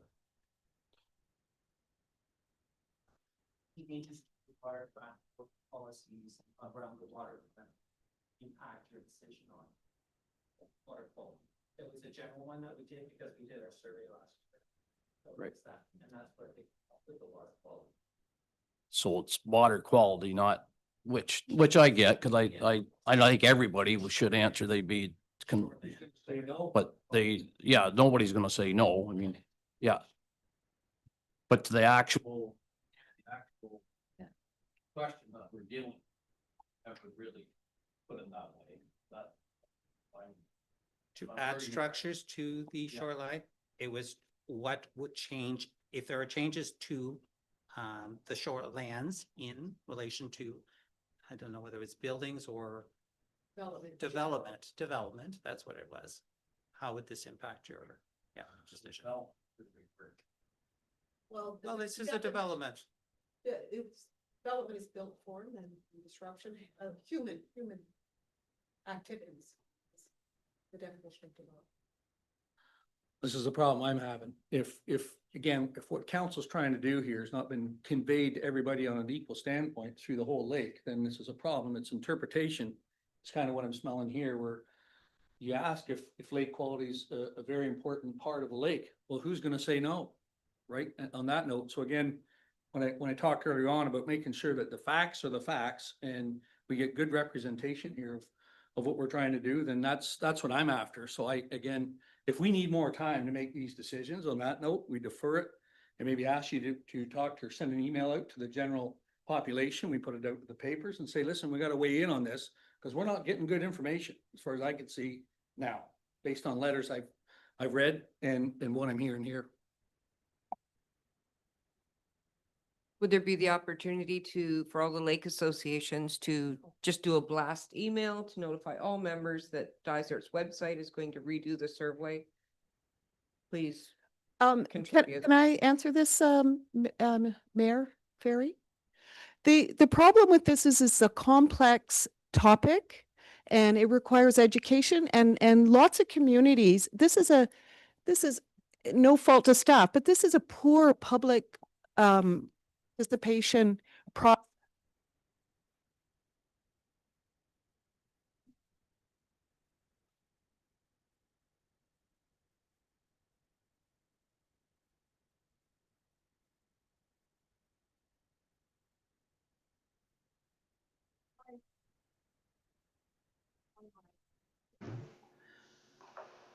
We can't hear anything on the screen, just so you guys know. So then, there you go. As an individual, without being informed, so surveys are you're surveying people, and if as lake associations, if we survey people without a good town hall discussion or at our annual general meeting where we bring in different points of view so that people can weigh these things, this is a complex issue, and you can't get answers from your lake association members with a single survey question. It's bad social science. Okay, but to get into your point about the annual general meeting, I've been to 2 annual general meetings this year for lake associations in the spring, and I brought all these up. Told them the survey was coming out, fill it out. So it has been brought to annual general meetings so that them 2 cottage associations should have had a discussion amongst their people. Right? That we give you lots of time. So I'm with Pat. I'd like to see everything go out to, let's defer this and let's get some feedback from all the cottage associations. Let's put an email out to all your people. You've got the list, just the general public, whatever. Could Jeff maybe give an outline of what has been done so far, just a reminder of what public consultations taken place? Yeah, and I did touch on that earlier with regards to we've done the public survey. We held a public open house in July and we discussed those survey results at that, and then we're having a public meeting. So that's basically what's comprised of this public consultation process. But I do encourage council to look at the quality of comments too, not just the quantity.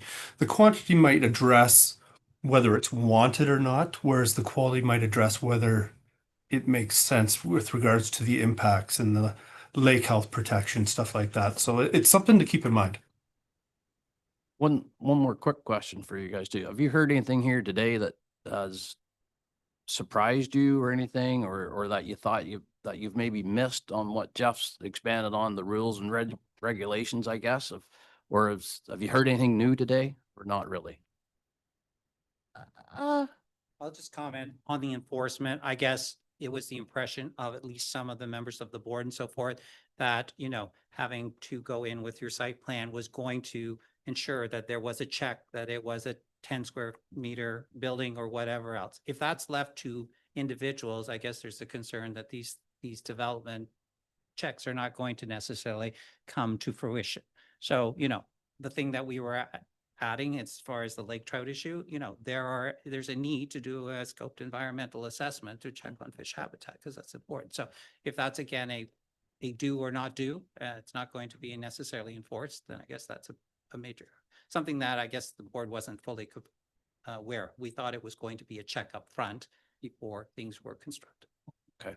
Yeah. Can you respond to that a little bit, Jeff? Are they correct in what they're saying? I think they are, but. Well, the process outlined will require them to do site plan control and enter into a site plan agreement before construction. However, as we see, like without enforcement, people will go ahead and construct without entering into this process. So that's why staff are recommending that proactive enforcement component of this. In terms of the environmental study, looking back at my recommendations, I think it was after the open house, staff did recommend environmental impact assessments, especially adjacent to lake trout lakes that are at capacity and provincially significant wetlands. So staff tend to agree with them there.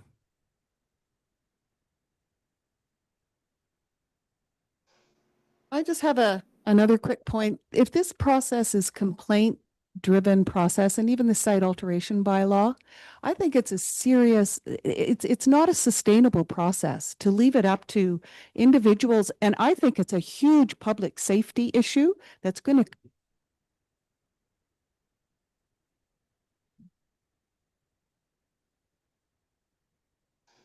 Sorry. So I have a serious problem with any of these complaint-driven policies. The site alteration bylaw, this law now that you're suggesting, I think there's a huge, it's not sustainable. And I think it's going to be taken up in a court of law at some point in the future. And it's a huge public safety issue to ask vulnerable populations to report on their neighbors and the risk of retribution. It's a horrible position that the township and governments can that they put their residents in, and it's really not sustainable. And I'm shocked that it hasn't been challenged in a court of law. Huge public safety issue. I just want to remind council as well, what staff are proposing is proactive enforcement, but we do question how much that would cost, the scale of it, given our staffing complement that we have. But that is what's being proposed, is that we actually actively enforce. That's the way that staff can support the proposed changes, is that you actively enforce. So then council has to make the decision, okay, so we're going to actively enforce. We're going to get people to buy their shore road allowance, which people aren't going to want to do.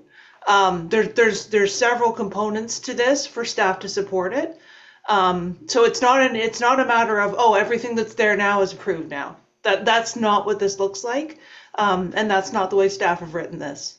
So it's something that council needs to consider. Like, again, if that sounds like a lot, like you were saying, deferral is probably a good suggestion, because that's how staff came to the support.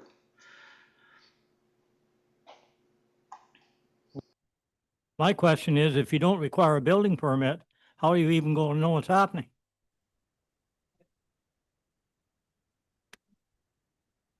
So Jeff suggested a few things. One was using imagery we can see when people build things on the shoreline, not perfectly, but we also go out to sites for different reasons. So again, septic reinspection, or you're on site for some other matter, like something else is being built. We're not going to catch everything, obviously, but that's the way we see it. There's no notification system that's going to let us know that someone's done something illegal immediately. But in the past, it's been complaint driven. It has, and we just don't have the staffing to do it otherwise. So if we're going to take this stance where we're going to allow this, but the trade-off is that we make a net positive, possibly, it requires more staffing and resources. So. Well, I certainly understand what council is trying to do here, but this is going to be to me, this is a nightmare. How are you going to enforce it? What happens when you build a shed and you haven't closed the shoreline allowance? Are we going to say, oh, it's okay now if you buy the shoreline allowance? Or are you going to ask them to move the shed? There's a lot of things to consider here, so I hope that we do that before we make a decision. And I think the suggestions made maybe that we need to go back and think about this a little bit more.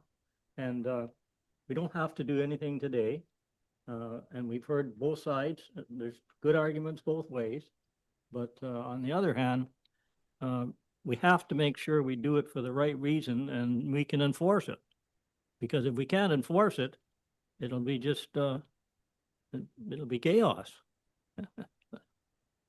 Tammy, you have something? Yeah, I just have a couple questions, maybe for the ones that are in the environmental. Especially Kashag or Wigamog. Did we not have, maybe last year, with a camp that there was a lot of traffic on Kashag or Wigamog, the boats, and the camp couldn't get their boats. They had to be at certain times. I can't remember who that was. Yeah, Hockey Haven. Okay, because there were so many boats always on there. But so is the environment, or I guess lake associations, doing anything? Because I just read that one of the biggest effects on the lakes are motor oil and gasoline and grease that are going into the lakes. So is there anything happening with Cascade? Because you said Kashag or Wigamog is in. Well, Tammy, they've been here twice asking for us to do something at this council. Yeah, so that's what I'm asking is, if there's so much boat traffic on the lakes, is there anything happening there compared to a shed? For sure. So we did present some of the data, and there's been a study, for example, that's done to look at the wave dissipation and how long it takes. And that study has been published. We are also looking through ULinks at the 9 metrics, obviously, that check on water quality. The other thing we're doing is turbidity monitoring, which is spurring up, and spurring up can potentially increase algae growth and so forth. So we are collecting lots of data that we're trying to put together to show how the lake health is changing over time. And that's in that relationship that was somewhat related to the camp issue. We're running these continuous boats 9 to 4 every day in the summertime. So that would be a major issue that would be contributing to shore or the lake health itself. Yeah, for sure. More so than shed. Yeah, for sure. So that's the turbidity, the phosphorus unloading from the stirring up of the lake bottom, where we've asked the author of that study asked for us to put together all of the shoreline changes. So we've sent some on the beaches and so forth. So we're trying to get all of the data pieces together. Okay. But it's, Tammy, it still doesn't affect that water flows from high to low.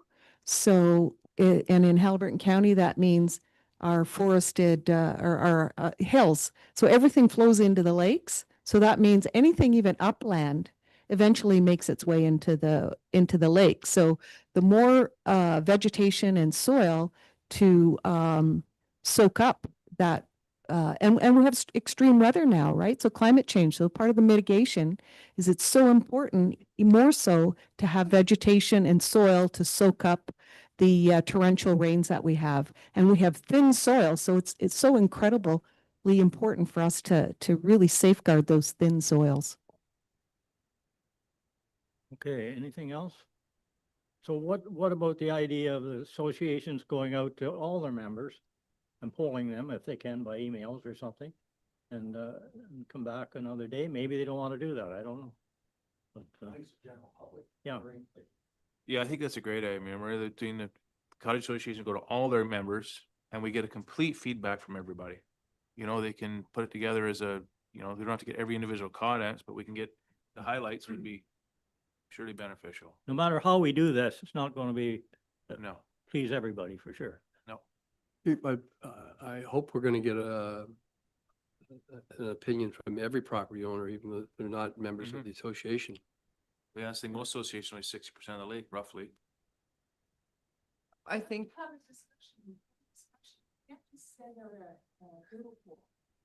I agree, but you can't just have a meeting over here with 200 people. That doesn't represent everybody either. And that's what you're going to get if you have public meetings. You have to have town hall debates. You have to have debates. Okay. And where people can freely speak and not be confined to 1 minute and rushed and Well, you and certainly weren't confined today. You took your time. no, but there is a pressure that it's so it's not a free flowing discussion and exchange of ideas. And so public participation processes in all levels, in townships in particular, have to change. And we have to inform and educate our members before you pull them with a single doodle poll. Well, maybe we should put it off to the next election and let the people decide and the candidates decide where it's going.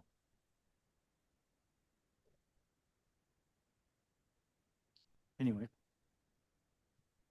So, what do we have for, we got any more comments there?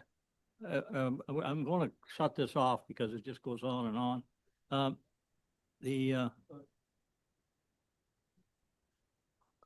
Okay.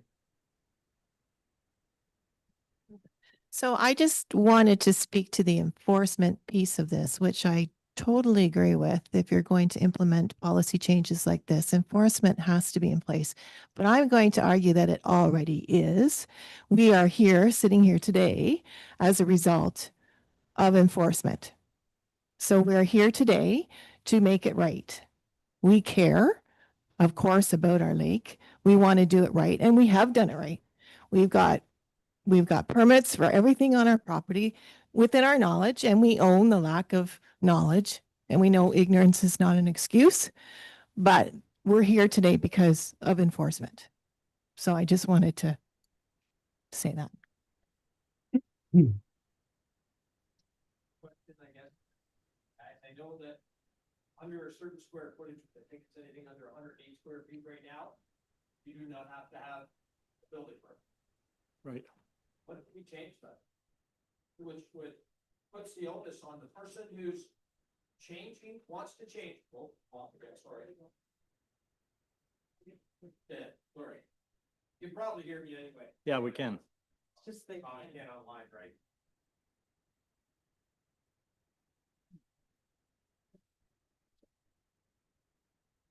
Like my wife said, we got caught through enforcement. So, but what if we reduce the size of getting approved? So that, like, I mean, reduce the size of the building that needs an approval. I don't know legally if we can do that because it's in the Ontario Building Code. Lori, can you promote Carl to the screen? Just because he should be part of this, I think, discussion as well. Our CBO. Yeah, I think he told me before that's in the building code. But I'm pretty positive too, but I'd like him to confirm just so everyone is on the same page if he's available. We also have a couple people online here who have used the hand up function that they want to add to the conversation that's happening.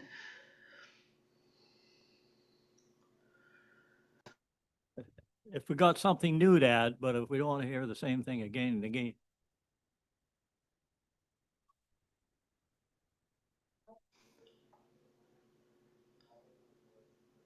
There he is. Carl, they're asking if you could make a requirement for a smaller structure than 10 by 10 to have a permit. No, definitely not. There might be allowances to have a municipal permit, but again, it's something that we'd have to explore under the Municipal Act to see if there's requirements for, there's licensing requirements under the Municipal Act, but for a building permit itself, no, we cannot exceed what the building code requires for permits.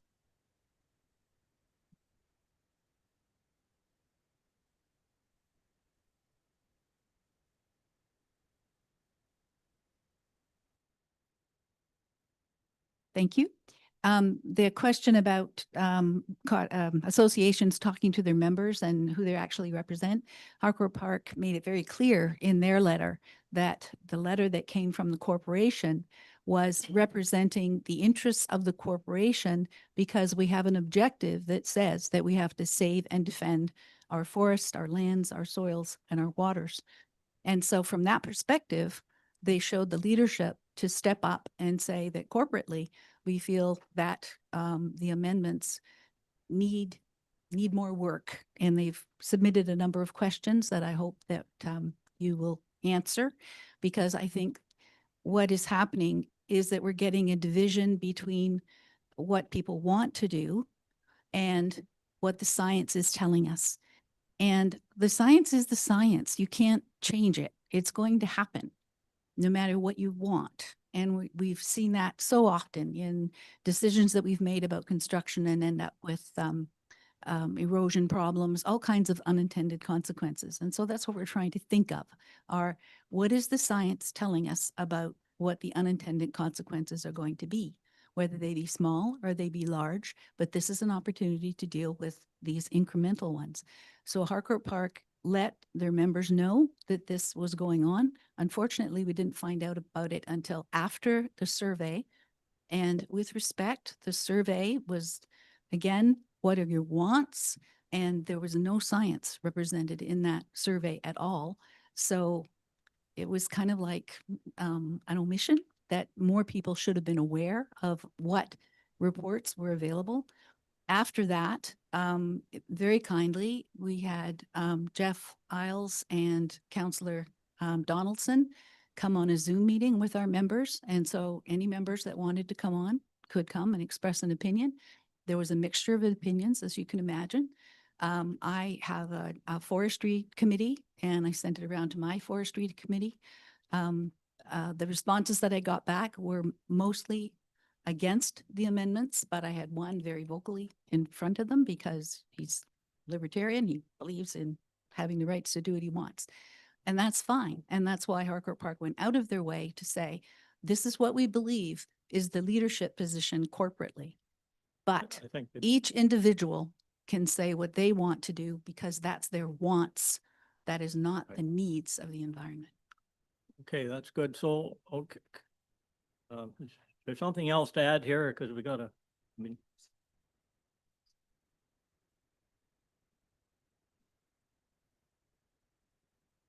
I hate to say they can't, well, yeah, let them in, but I'm gonna have to tell them they got to say what they want to say.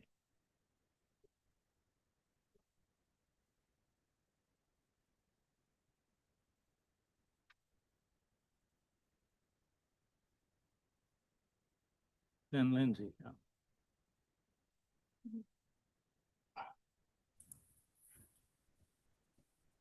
I guess, and my camera's not up, but it's not important. My question for council is, I mean, these buildings are already there, right? The level of non-compliance is very high. I could rat out all my neighbors and then have bylaw enforcement, do whatever they have to do, right? But we're talking about this as if it's not already happening, that these structures aren't already there.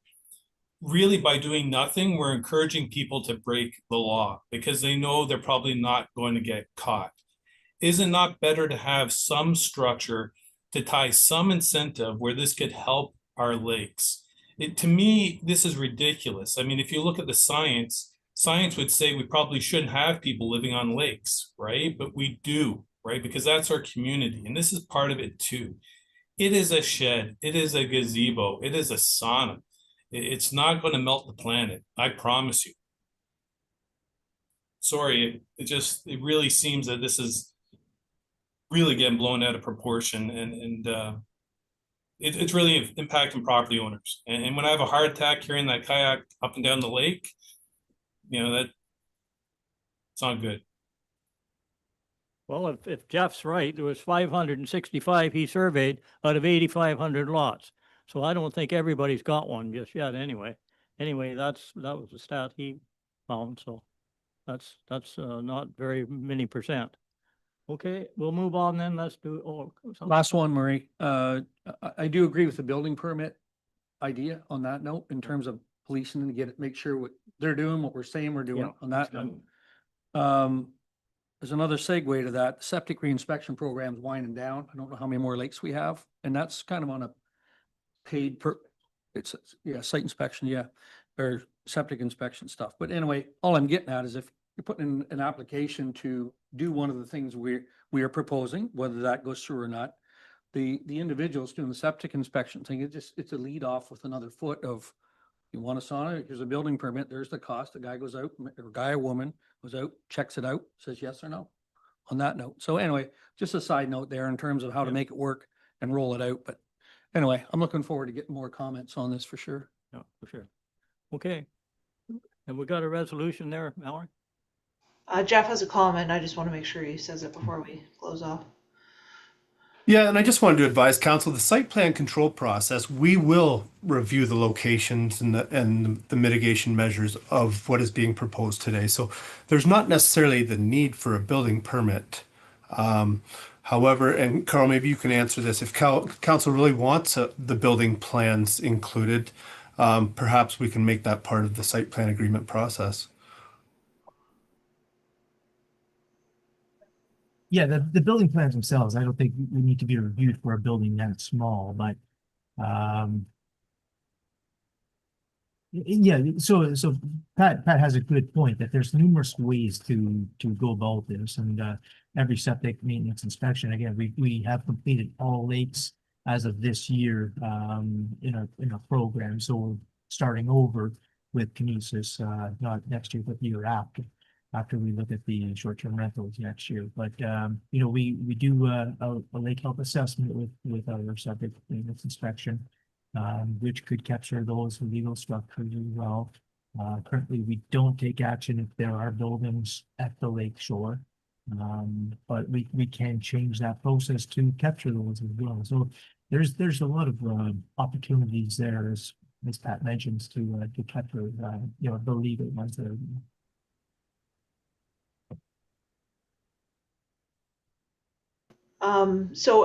Just council's recommending deferral, I assume. I can read a resolution for that. That would do it. Okay. Be resolved that council received the staff report dated November 25th, 2025, related to the municipal official plan and zoning bylaw amendments to permit an accessory building in the minimum water setback. And that council directs a bylaw to adopt the official plan amendment be brought forward for consideration during its regular council meeting on November 25th, 2025. And that council recommends that the bylaw be deferred. And that council directs that a zoning bylaw amendment filed D14-ZB-2025-003 be brought forward for consideration during the regular council meeting on November 25th, 2025. And that council recommends that the bylaw be deferred. Seconder? Pat and Nancy, all in favor? Great, thank you. Go back to regular council. Okay, be resolved that council hereby adjourns the public meeting at 10:56 a.m. and reconvenes the regular meeting of council. Moving seconder? Barry and Pat, all in favor? Barry, I'm going to call for a 15-minute break here right now. Matt, I see you for that.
Okay.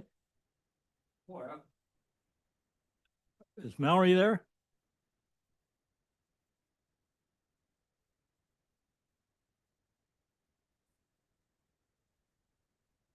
Okay, Mallory, we have a resolution then to go, oh, no, we're gonna have the asset management plan. Are you doing that, Braden? Okay.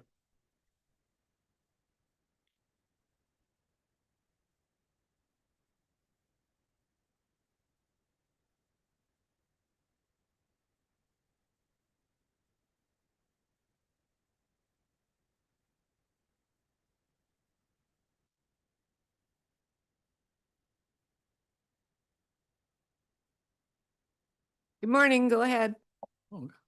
Okay, go ahead, Sarah.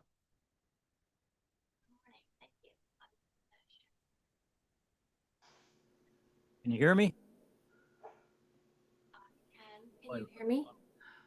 Oh, your voice is cutting in and out. Sarah, can you try again? Can Oh, you hear me?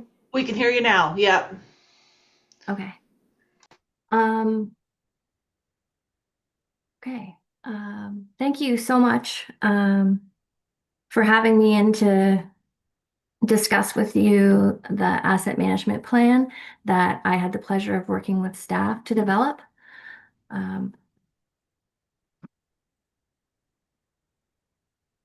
What I'd like to go through today is starting with a little bit about the regulation and the process, and then we'll dive into your asset management plan and the details.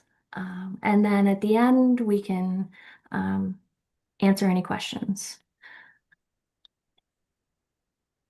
To start with, the regulatory context. So the Infrastructure for Jobs and Prosperity Act came into effect in 2015. The Ontario government required that every municipality in Ontario develop an asset management policy as well as plans that increased in complexity. As part of our current engagement, PSD Citywide has developed an asset management plan that meets all of the requirements for the 2025 regulation. This table outlines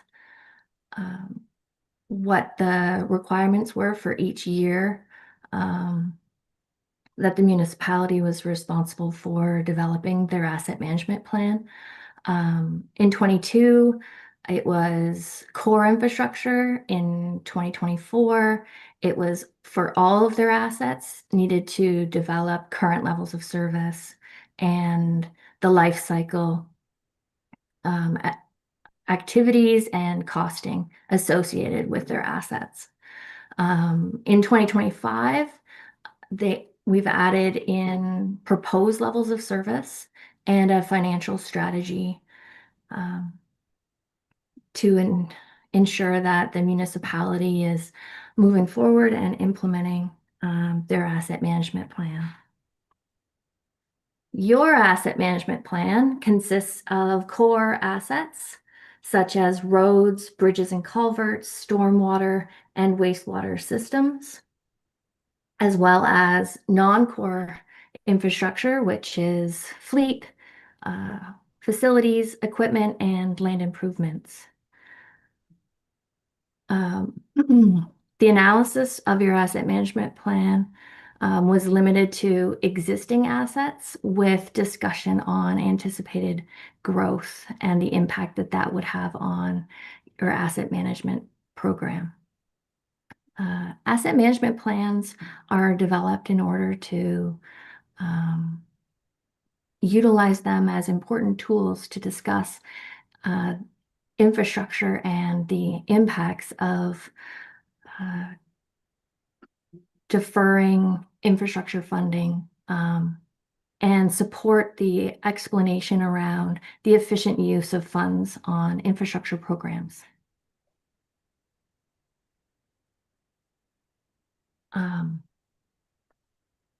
Dysart has $265 million. That is a 2024 replacement cost value of all of the infrastructure incorporated in this plan. The table shows the different asset categories and the replacement cost value of each category, with roads and related being the most substantial at $120 million.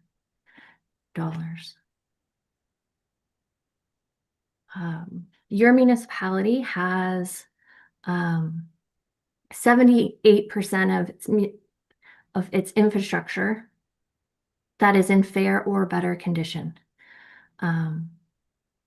with an overall average, all rated on replacement cost value, of good or 68%. And this chart shows the breakdown by asset category of the condition of each category, from poor or very poor to very good.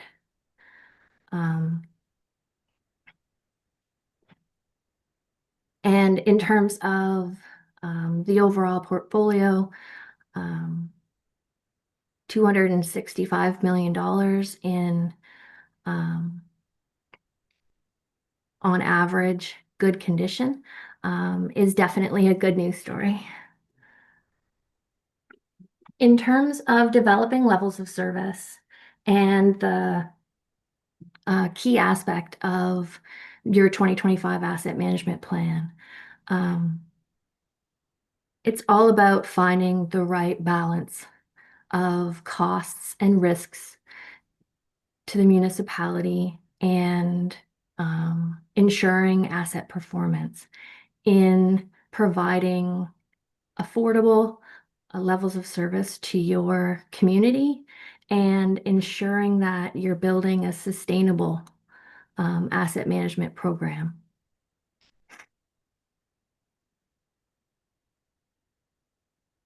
The table outlines the current state of each asset category in your infrastructure portfolio. It shows you that the asset condition of each category and the overall average is 68%. However, the service trend overall is showing a decline, and that is based on your infrastructure investment. The condition year over year of your infrastructure is declining.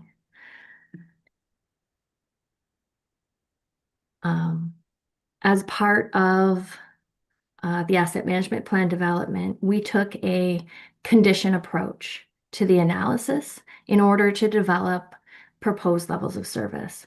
And what that involved was looking at 3 basic scenarios for each asset category, and then evaluating the results to find a recommended balance.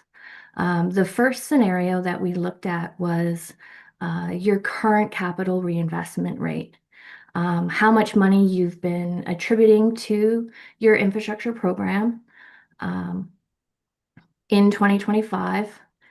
And we held that over the scenario of 100 years to incorporate all the life cycle requirements of your longer term assets. And we held that investment at your current level to determine what the condition of your infrastructure would look like over the scenario term. And then we looked at what your current condition was today, and we held that over the scenario term of 100 years. And we looked at how much it would cost on average annual investment to maintain that condition over the course of the scenario. And then we looked at your current life cycle activities and we looked at what that investment would be, as well as the condition that it would maintain your infrastructure at.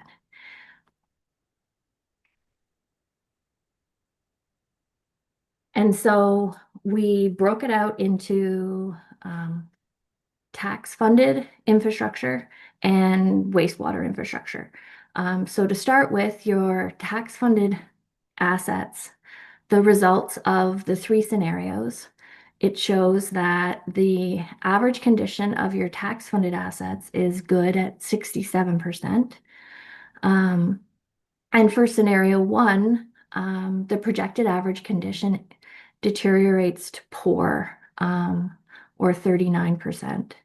And that average funding is currently sitting at $2.4 million, which also includes your tax revenue and your OCIF and CCBF funding, which is CCBF is your gas tax formerly, and then Ontario Community Infrastructure Fund is incorporated in that $2.4 million. Scenario 2, we looked at maintaining the current condition of 67 overall, and the required average annual funding is $5.5 million. Where the life cycle scenario would maintain your infrastructure at an average of good or 78%, so increase from your current, but the investment would be upwards of $6.1 million for your tax-funded assets. In terms of your wastewater infrastructure, the average condition of your wastewater category is 69%, which is also good. And for your current capital investment, it's sitting at $190,000 or $0.19 million per year. Maintaining that over the scenario period would deteriorate your infrastructure to an average condition of poor or 27%. The cost to maintain the average condition of 69 over this scenario period is $1 million average annual funding level. While your current life cycle scenario would maintain your wastewater infrastructure at a good condition of 77%, it would require a $1.19 million annual investment in your infrastructure program.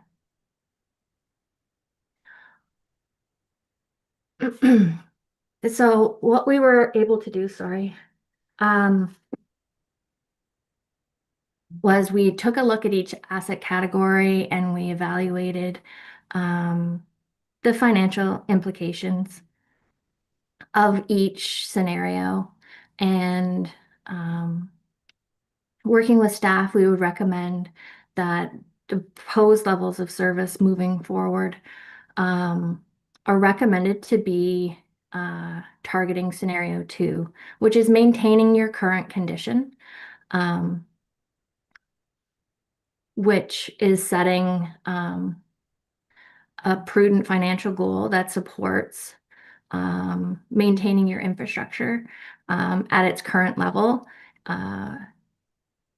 in good condition, and would maintain your current service levels through that infrastructure funding level.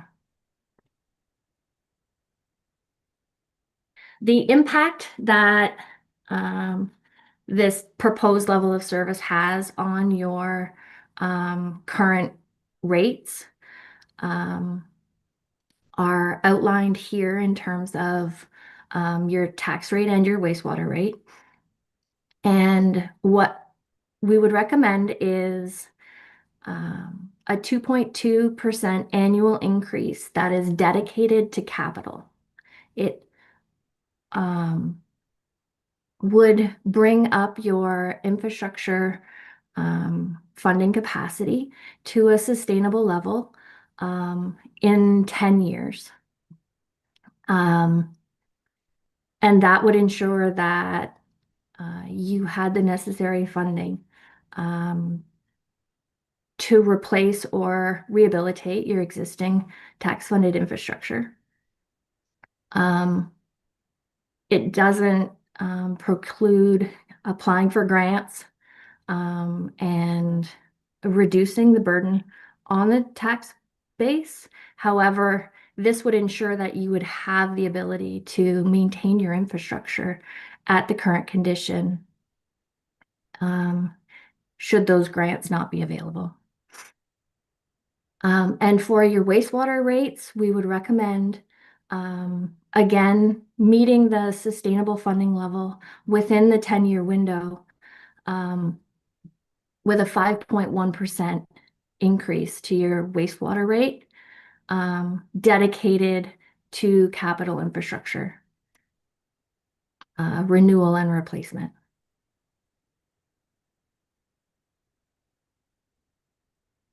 In terms of your next steps of implementing your asset management plan and moving forward, meeting the continued requirements of the regulation.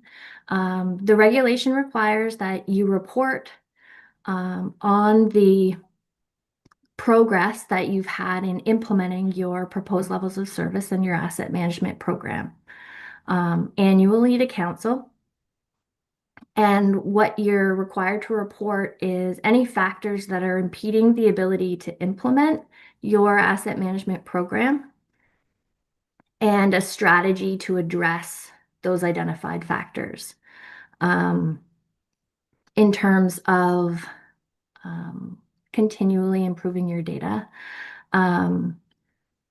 most municipalities are continually working on their infrastructure data and their asset management program data because it is the foundational work to all of the analysis and the proposed levels of service and life cycle management of your infrastructure,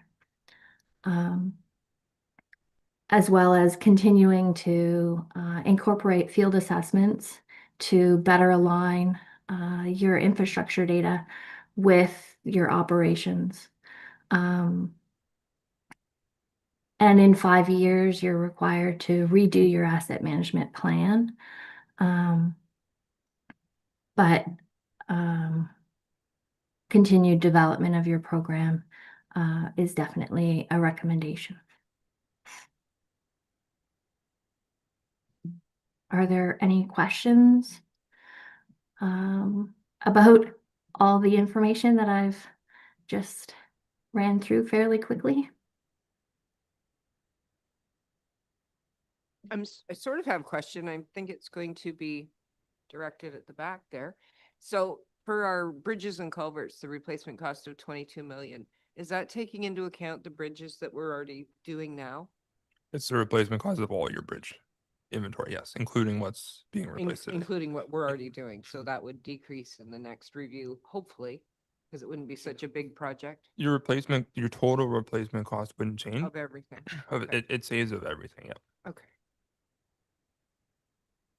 Just a question there, in regards to maintenance and replacement, who came up with the values that are in the report? The replacement cost values are a combination of recent capital projects that have occurred, estimates from staff on the replacement value, from invoices or quotes, as well as inflated historical costs where specific replacement costs weren't available. So more or less Dysart staff, or that's Dysart's information, that wasn't just. statistical stuff pulled off of, other municipalities and averaged. No, where we could, we use Dysart specific information. Thanks.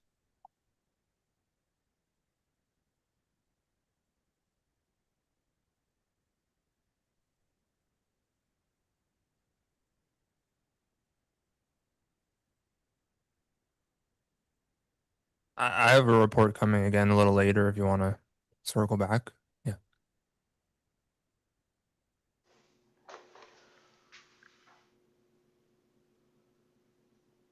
Thank you very much for having me today. Murray, your mic's not on. I don't know if you want me to read the resolution or. No, please. Okay. Be it resolved that council receives a presentation from Sarah Craig, Senior Asset Management Advisor, PSD Citywide, regarding the Dysart et al. Asset Management Plan. Mover and seconder. Carrie and Tammy, all in favor? Carrie. Okay, next. Are they going to be here? Oh, she is, okay.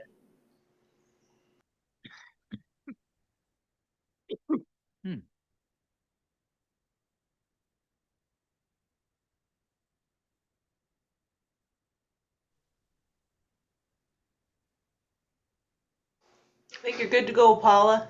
Okay, hello. I can actually hear you well, but when the larger council group is speaking, I cannot, but I have the caption feature on, so I am able to read what they are saying.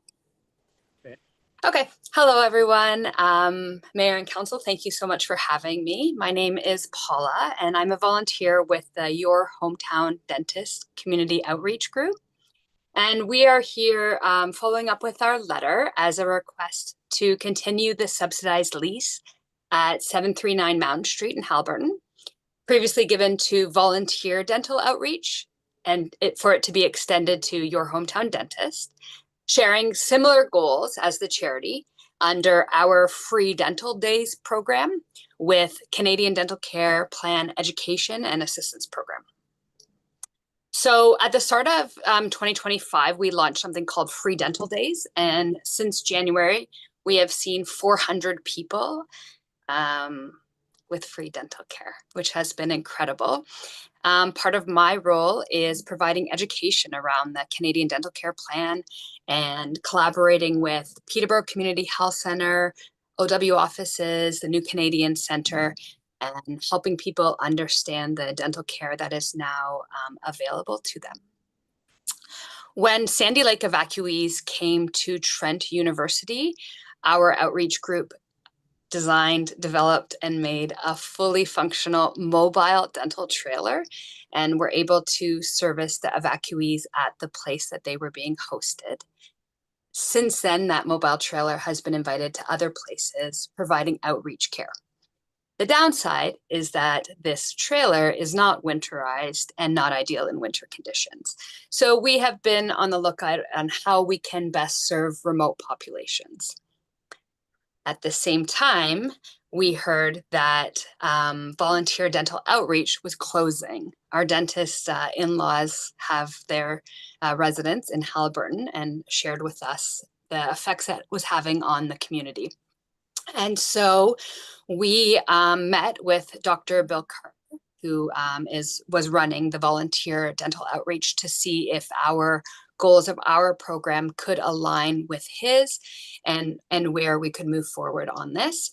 The problem Dr. Kerr came to be with the Canadian Dental Care Plan is his charity could not accept it as a federal plan. So suddenly the people who had good federal dental coverage could not be seen by the charity. Similarly, there is a lack of dentists available in the area that are able to service people with Canadian Dental Care Plan just because they're already full.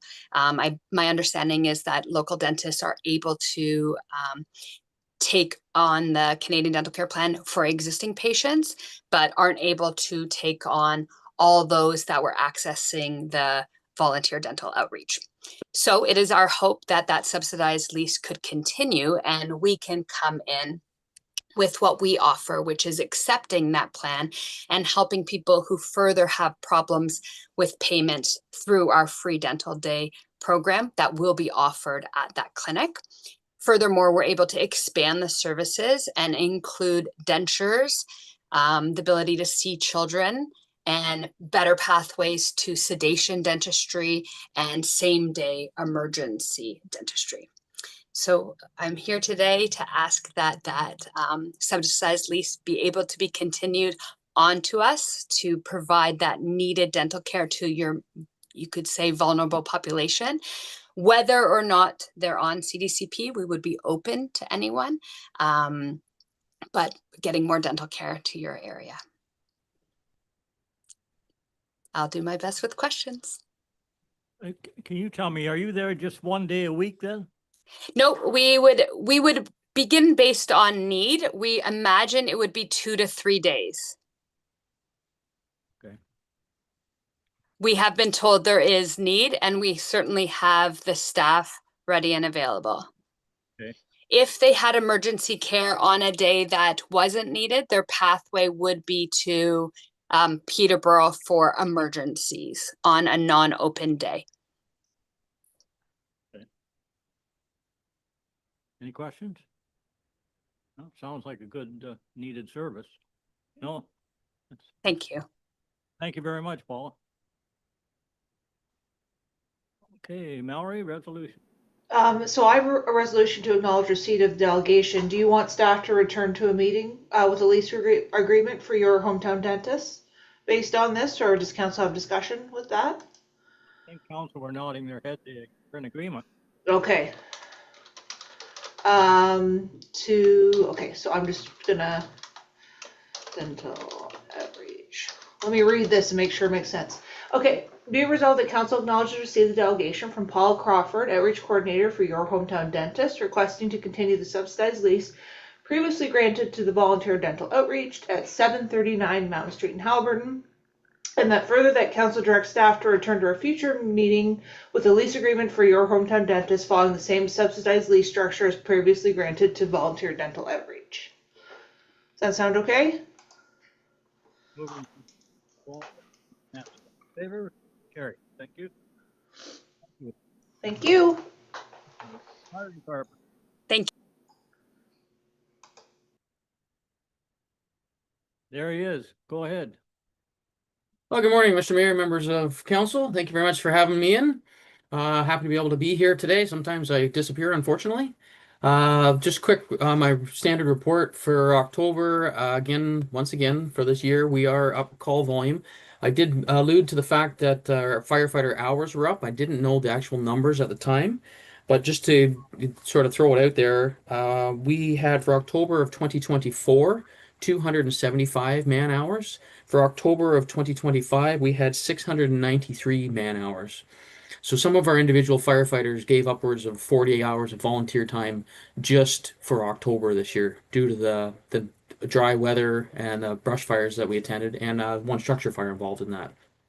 So I just want to put out there, if you happen to see your firefighters on the street, you know, the commitment is there, and it's been a lot of hard work put out by our volunteers. So thank you very much to them.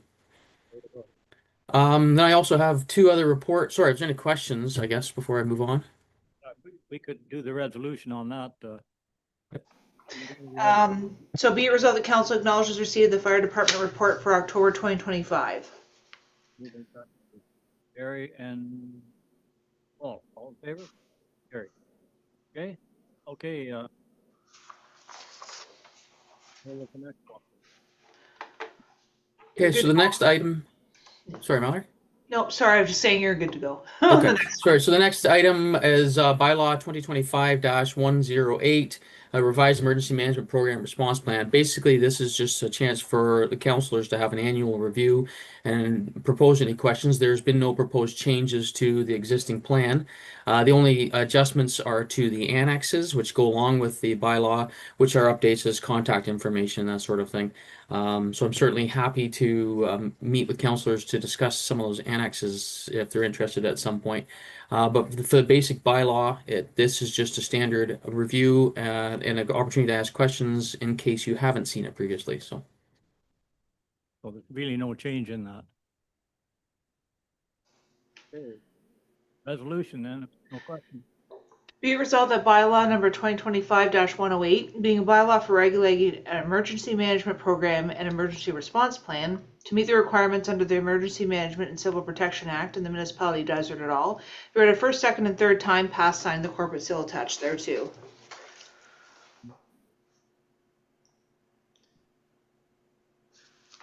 Arm and Dan, all in favor?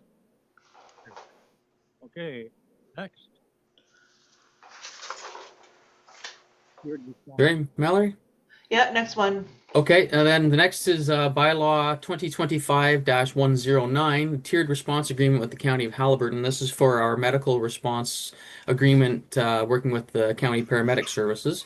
And this is being brought into date. I had mentioned previous year that they moved to a new, they call it MPDS, their dispatching services, and they've gone to a color coding system.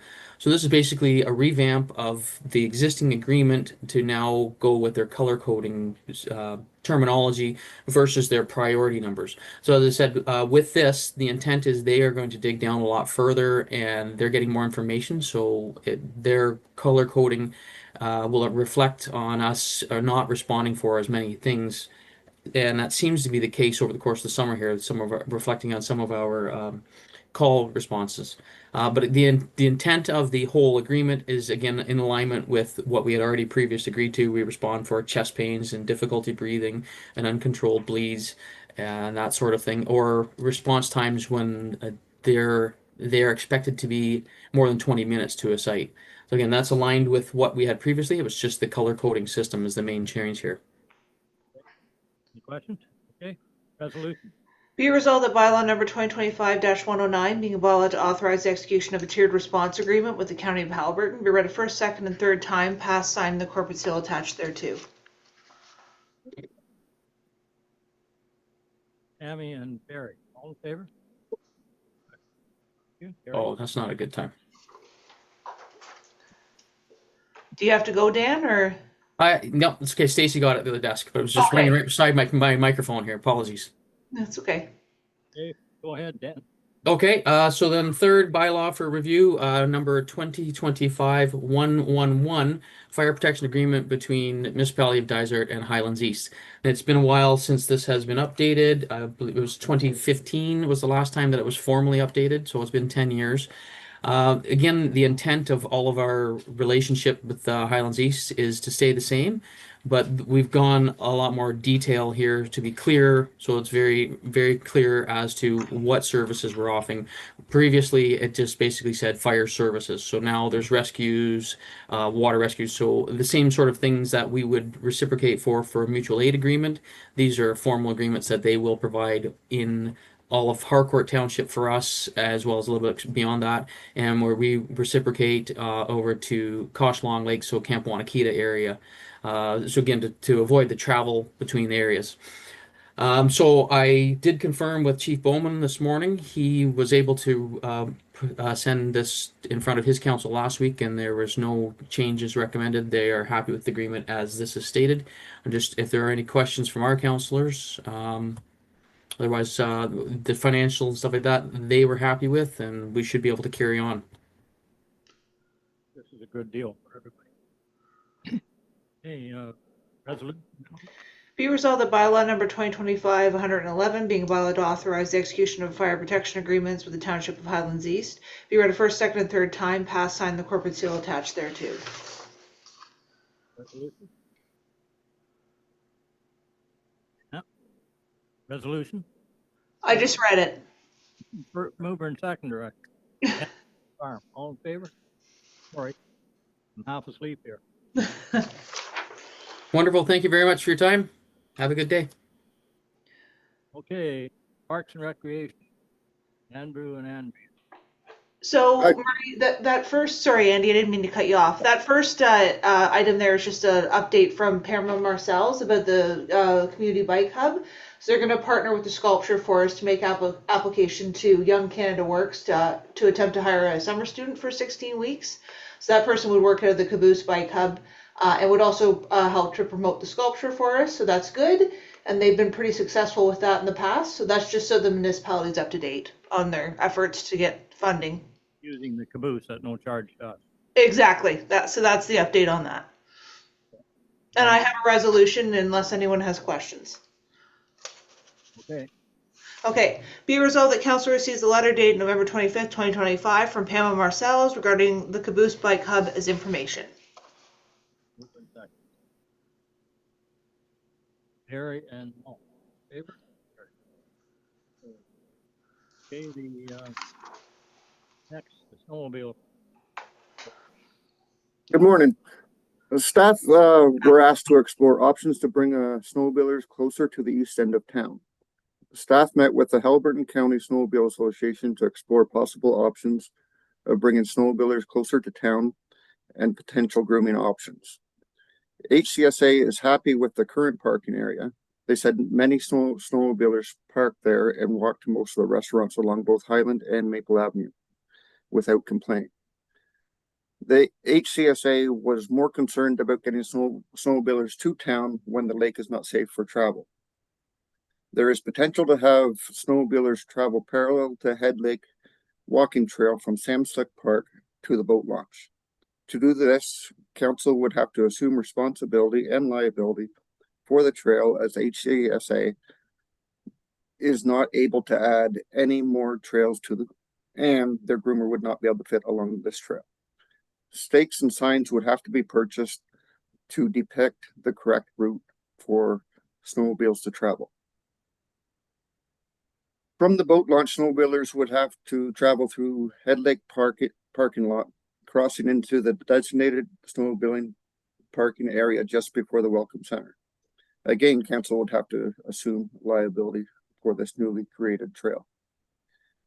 In 2020, council passed a bylaw which only restricts road travel for snowmobiles on Highland Street from Cedar Avenue to Dysart Avenue, and on Maple Avenue from York Street to Mountain Street. Staff explored options to get snowmobilers closer to the intersection of Maple Avenue and Highland Street and have presented two options below. Create an opening in the fence of the snowmobile parking area and allow snowmobilers to pass through onto York Street. The snowmobilers can travel York Street to the Upper Library parking lot and park in one of those parking spaces. Or option two, staff could create an opening at the far end of the designated snowmobile parking area for snowmobilers to access Head Lake Park and travel through the park to the lower library parking lot. This route would have to be staked and signed, and council would have to inform the library that the snowmobiles have been given permission to park in their lower parking lot.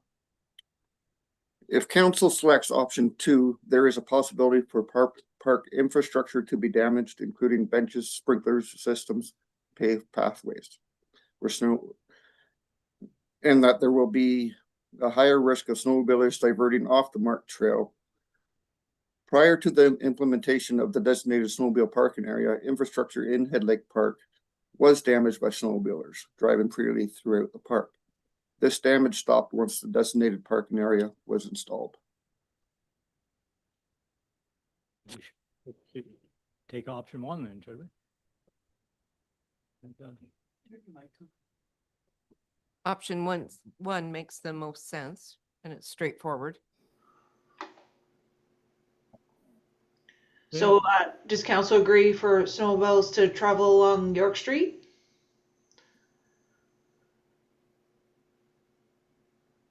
Not very far to travel. I think we agree. Okay, so I'll read it. Be resolved, the council approves and accepts responsibility for staff to mark and sign a path from Sam Slick Park to the boat launch parallel to the Head Lake Park walking trail. Snowmobiles would then have to travel through Head Lake Park parking lot at the designated snowmobile parking area in Head Lake Park. And further, that council approves an access point from Head Lake snowmobile parking area to York Street for snowmobiles to travel along York Street to the Upper Library parking lot. Did I read the right one, Andy? Yeah. Okay, I'm just making sure. Okay. Seconder, mover second. Pat and Nancy, all in favor? Okay. Just can I ask Andrew a question? Sure. It's gonna be well signed. Is there gonna be like a speed limit that the Snowmobile Association can put some sort of signage on there? We can borrow some signage for speed limits, from the HCSA. If you think that would be a good idea, which is a good idea. It is a good idea. You just don't want them jumping the barrier and landing on somebody walking down the. And exactly, and if we can't borrow their signs, I'm sure, we can get some signs made up with the speed limit. Thank you. Okay. Okay, building and bylaw. Thanks, Andrew. Good morning, council. So we'll start with the building permit report for October. October was actually a very busy month with regards to building permits. For whatever reason, everybody decided to get a seasonal dwelling permit in October. We're double what we usually are in a good month for seasonal dwelling permits. Resulted in high revenue for building permit fees. Average daily inspections were quite a bit down, though, for whatever reason. Any questions? Okay, resolution. Be it resolved that council received the October 2025 building permit activity report as information. Move in second. Darian Arm, all in favor? Carried. Thank you. Next. All right, next report is bylaw 25-106, which is changes to the building permit fees for administration and enforcement of the Building Code Act. So this is the public meeting with regards to what was advertised for at the last meeting for our change in fees. I have not received any comments or concerns with regards to the fees since we advertised the public meeting. I don't know if councilors have.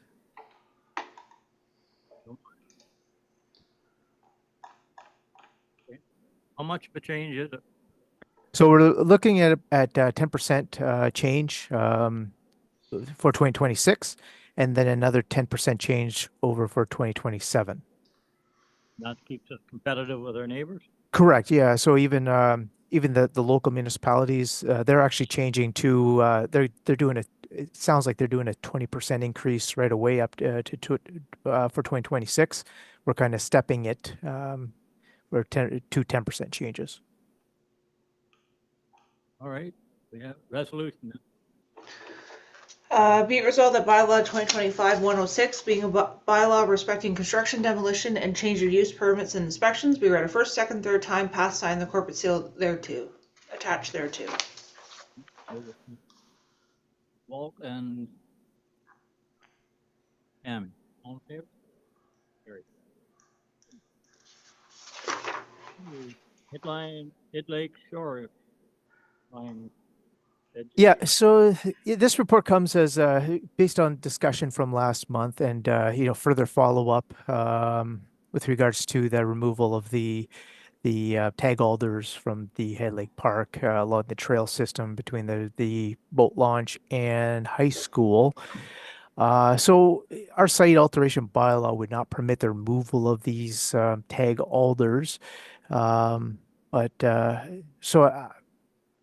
I do provide some an option for council that maybe if councilors are being approached by members of the public or groups about removing these tag alders, that maybe they can prepare a design as to what they want to do there, like what they're envisioning to remove these tag alders. Perhaps not removing all the tag alders, maybe thinning them out. I actually spoke with Carolyn Langdon, who was at the meeting today, who was with the Haliburton County Master Gardeners, and she was asking me about this report, and mentioning that thinning them out is definitely an option and will help them grow better. But there's a certain process to thinning these out, otherwise they'll grow out of control, and it'll take less staff time to maintain them. So again, it depends on what council wants to do with this, but just removing the tag alders would not be in line with the bylaw. So were we taking them right out or just trimming them down?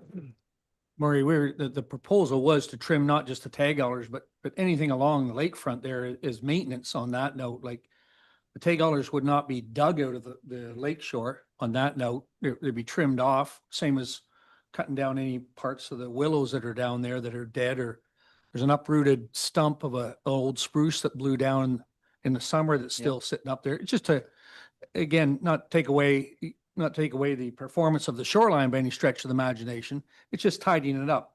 It's no different than cutting trees alongside a waterway that our township roads grow on in order to maintain sight lines or to be able to ditch appropriately on that note. But again, the whole shoreline in Halliburton, we're not saying cut down cedars or maples or anything else. It's just the tag hollers themselves. And if we do that once and do it right, then they could trim them every year, this time of year, when there's no birds or no turtles or any other species of wildlife would be there on that note. So there's been some thought put into it on that, in that respect. And there's the ribbon of life and there's a 30-meter setback on that note, but we're already cutting the grass at upwards of 5 feet away from the lake. So again, in Head Lake Park is the same issue where we're looking after the park itself and everything else. So in my mind, the people that have brought this to me are just saying it's more of a maintenance issue on that note. So again, not disturbing the root base of any tag hollers at all. It's just trimming them off and trimming any dead wood and stuff like that off any other trees that are there, again, for liability and the long-term maintenance of the look of the lake shore coming into town. Hello, me. Yeah. How low are we gonna trim them down? Carl? I don't know. I'm not sure what the actual proposal is for. Maybe Councillor Casey could answer that question. If we're gonna trim them down, we may as well trim them down to the ground. On that note, like they'll be back if you leave them alone there. They'll be back in 3 years anyway. On that note, that's why I'm saying that if we did a maintenance process there to look after them, would definitely be a better look for town. They've done such a good job of keeping the geese off the grass there over the years. I haven't seen many geese there over the last number of years. Trimming them down, is that gonna give the geese the confidence to come back up, fly in there?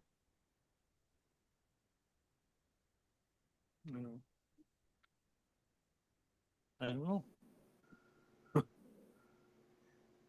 Or even if we could just thin them out, make them not so bushy, so that you can see the lake from the boardwalk and you can see the lake can see the shore and everything. Like, it just, in my opinion, when you come into town, it looks like we've let it run wild and we're not maintaining it. It looks like they could trim them up. I know, you can't trim them up like a hedge, but you could definitely thin them out so you can see through them, leave a little there as well, it says, to keep the geese out. Everybody wins. Geese were a problem years ago, and I think Rotary put in a bunch of shrubs lengthwise there on that note. The Aura Berman did. They, sorry. But anyway, they did the trick on that note. And to me, geese need a certain amount of runway to get off the ground. So if those bushes that are exactly there now are doing the job that way, I don't understand. I don't think that the geese would be coming to shore on that note if we trim the trees down, if they've only got 20 or 30 feet to. So we don't have an arborist or anything, buddy, that would just go ahead and thin them out. Tidy it. Well, it'd be that, or even like, even our own township staff could do it between seasons on that note. It doesn't have to be done right now. It could be done I'm early just spring, thinking right? To lend some credibility to how they did it. Why couldn't we, is there a reason why you couldn't be a hedge? Like cut it as, 4 feet high or 3 feet high? Yeah. Yeah. So you could see by it more. Yeah.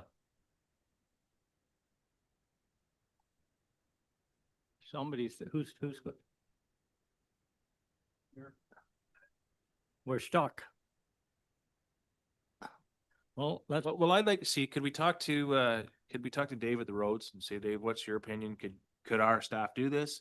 can, like you say, could we get a little insight from one of the local arborists to come along and have a walkthrough with them and say, hey, Because he knows it, he knows. do what he A, can B, do. C, and D, and bring it back to us from there. It would be think so. park staff doing it if it Sure, was gonna park, be sure. done by our Yeah, staff. But we can do it. they just like to, Mayor Ferry's point, it would need some guidelines like as specifically what you're asking for in terms of. He'll be able to say what fitting you can and- take out and what you can see through or. I think Andrew actually has someone on staff right now with arborist qualifications part-time, so I could ask him about that. Okay, well, let's move forward with that. So we need a resolution then to, So is council directing that they be trimmed? Is that how we want to word it? basically, Okay. And then staff will work to see how that works. Okay. So be it resolved that the requested removal of the Head Lake shoreline vegetation report be received by council for information, and further that council directs staff to trim the tag alders along the Head Lake shoreline. With the guidance from an arborist. Well, I think we have someone on staff, so it would be one of our staff members, right? Tamara, is that correct? I want the public to be aware that we're saying it has, not just our picking and choosing, that it's a guided sort of procedure. David Rose or whoever. But we're probably not going to speak an outside arborist. We're probably going to use the person we have on staff. Confirm that we have someone. If we don't, then we'll seek someone outside. Okay. We do, we will. Okay, I just need a mover and seconder, that's all. mover and seconder. Carmen, Pat, all in favor? Great. Bylaw update report. Haley? Yes, good morning. I've brought the bylaw update report for November 2025. We had a slight dip in complaint numbers for October 2025 compared to 2024. November, we were in line with all of our complaints that from last year. So last year in November, we had 15 complaints, and as of the 19th of November this year, we had 15 complaints. So our numbers are holding steady. We are renewing our short-term rental licenses. So I've changed it from approved short-term rental licenses to active. So however many we have active at a given time, because we've now approved a number of renewals. The other item is that we want to launch a public survey regarding the first year of the short-term rental program. And if there's any information that council is seeking about the public's opinion on the short-term rental program, if there's any questions that we should include in that. Would you like council to think about that and get back to you, Haley, after? Yeah, we wanted to launch later this week, but if council wants to take time, I think our next meeting is in 2 weeks anyway, so we can get those questions at that meeting. Perfect. Yes, Haley, can you tell me how many licenses were issued? Total issued, so right now we have 265 active licenses. In terms of total issued, because that's including the renewals, so some have expired and since been renewed, I would say, well, we're easily around the 300 mark total issued, but that is including renewals. It's just harder to track now that we're in the renewal phase. Yeah, thank you. Thank you. Haley, we were working on a project this morning and we'll increase your bylaw numbers. I was listening to that. Yes, if should the amendment go through, if we choose to move to proactive enforcement, that will drastically increase our numbers. We do still occasionally get referrals from the septic maintenance program. If they just see something that they think is questionable, they'll send it to us and we'll go and look at it already. But if we're going to be moving to more of a proactive enforcement model for shoreline structures, then yeah, that will drastically increase our numbers. Okay, resolution then, Mallory? Be it resolved that council accepts the bylaw update report for November 2025 as information. And Arm, all in favor? Carried. Okay, bylaw enforcement policy.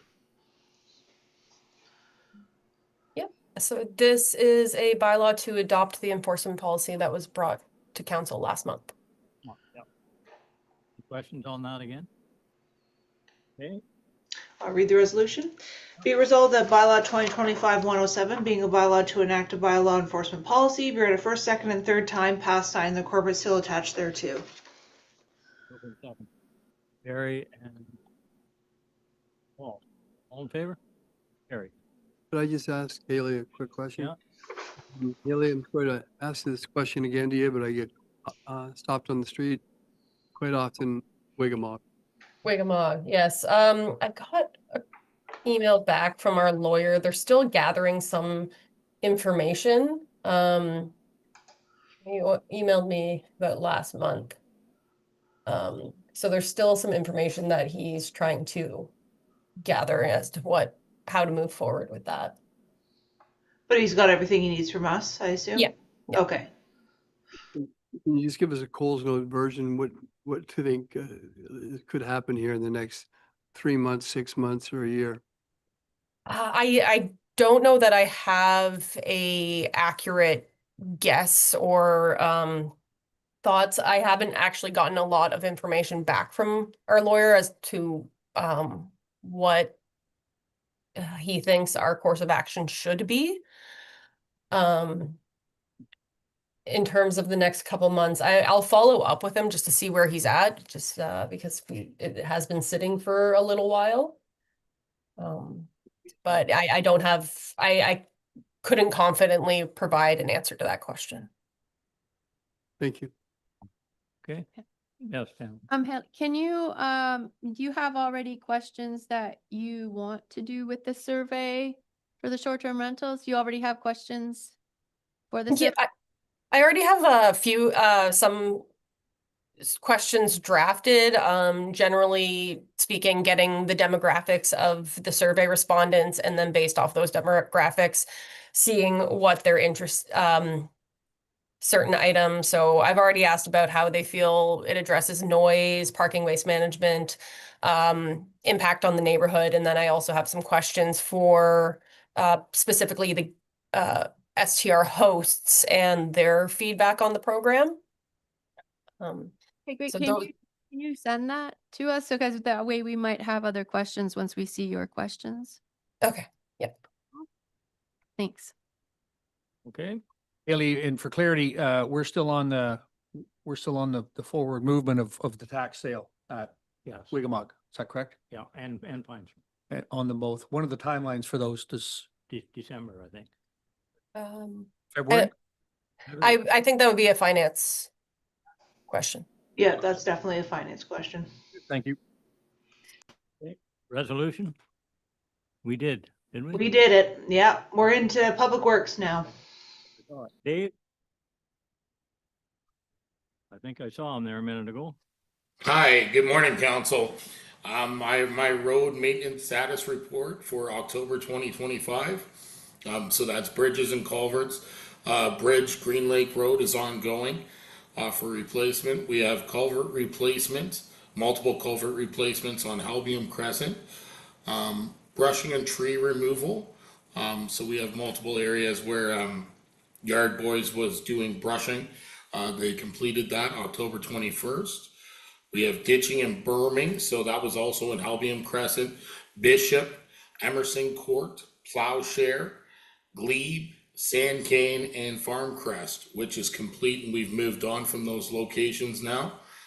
We have multiple areas where we're still patching, obviously in between winter patrol and winter operations now that we started November 1st. That's when we started our winter patrol. Okay, any question? Okay, resolution. Be it resolved, the council receives this report outlining roads maintenance activities for October 2025 as information. Barry and Nancy, all in favor? Carried. Capital project. Good afternoon, Mayor, members of council. Most notable on this latest update is the Redstone Brook Bridge is underway. The west side piling should be completed either today or tomorrow, and then after that they'll move to the east side, do the same thing, and prep for the placement of the new bridge. I don't expect it'll be completed in 2025. We're probably looking January 2026 before it's actually open to traffic. There was a bit of a delay getting the equipment there to do the sheet piling.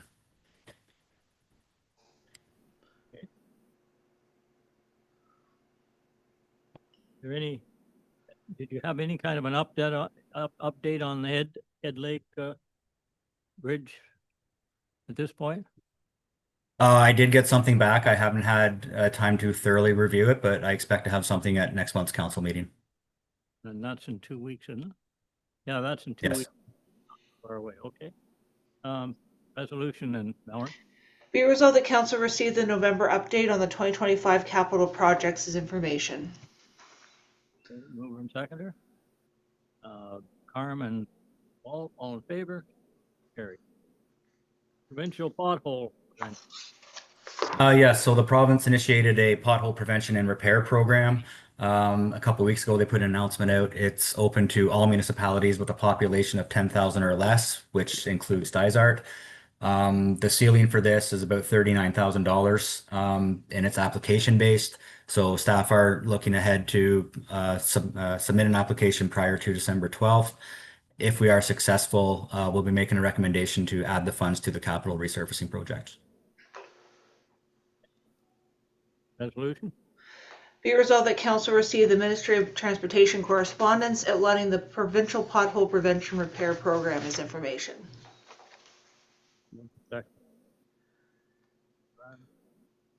All in favor? Carried. Waste disposal site. Report. Ashley? Good afternoon, Mayor and members of council. Today I'm here to report the third quarter waste management summary for 2025. Vehicle counts for the third quarter, we had a 3% increase from July, August, and September 2024 to 2025. For 3 quarters of the year, we had an increase of 0.58%. For tonnage, for the third quarter, Blue Box Materials, there was a 5% change. Garbage, we had a 11.79% change. This is due to the hauling of waste from the Harcourt landfill, which we hadn't done previously in 2024. Construction and demolition waste saw a 6% increase from last year. For the 3 quarters of a year percentage change, Blue Box Material had a 5.28% increase. Garbage had a 12.87% increase, and construction and demolition waste saw a 1.5% decrease. For revenue and expenses for the third quarter of 2025, there was a 0.96% change from 2024. 3 quarters of the year saw a decrease of 2.83% from 2024 to 2025. Expenses, Blue Box hauling and processing, there was no change. Garbage hauling and processing saw an 11.38% increase. Construction and demolition waste hauling and processing saw a 17.42% decrease. And our total hauling and processing costs decreased by 1.29%. For 3 quarters of the year, Blue Box hauling and processing stayed the same. Garbage hauling and processing had 11.43% increase, and construction and demolition waste hauling and processing saw a decrease of 4.81%. Our total hauling and processing had an increase of 4.87% from last year. Are there any questions? Yeah, Ashley, I've got a question. The bins we've installed in the dumps that are side loading. Is it correct that they can only order the garbage the top loading one has, and we're paying more to ship them because we're sending a lot less than bins at a time? Sorry, I was just turning up my volume. Could you please repeat yourself? Yeah, sorry, Ashley. The bins that we have now that are side loading, Mm-hmm. is it correct that we're sending a lot less tonnage out in those because we can't put as much in them because it's got to come in from the side? So we're paying way more in shipping than we used to amount for the same. There was a increase for those as we couldn't get as much volume. We have since changed the style.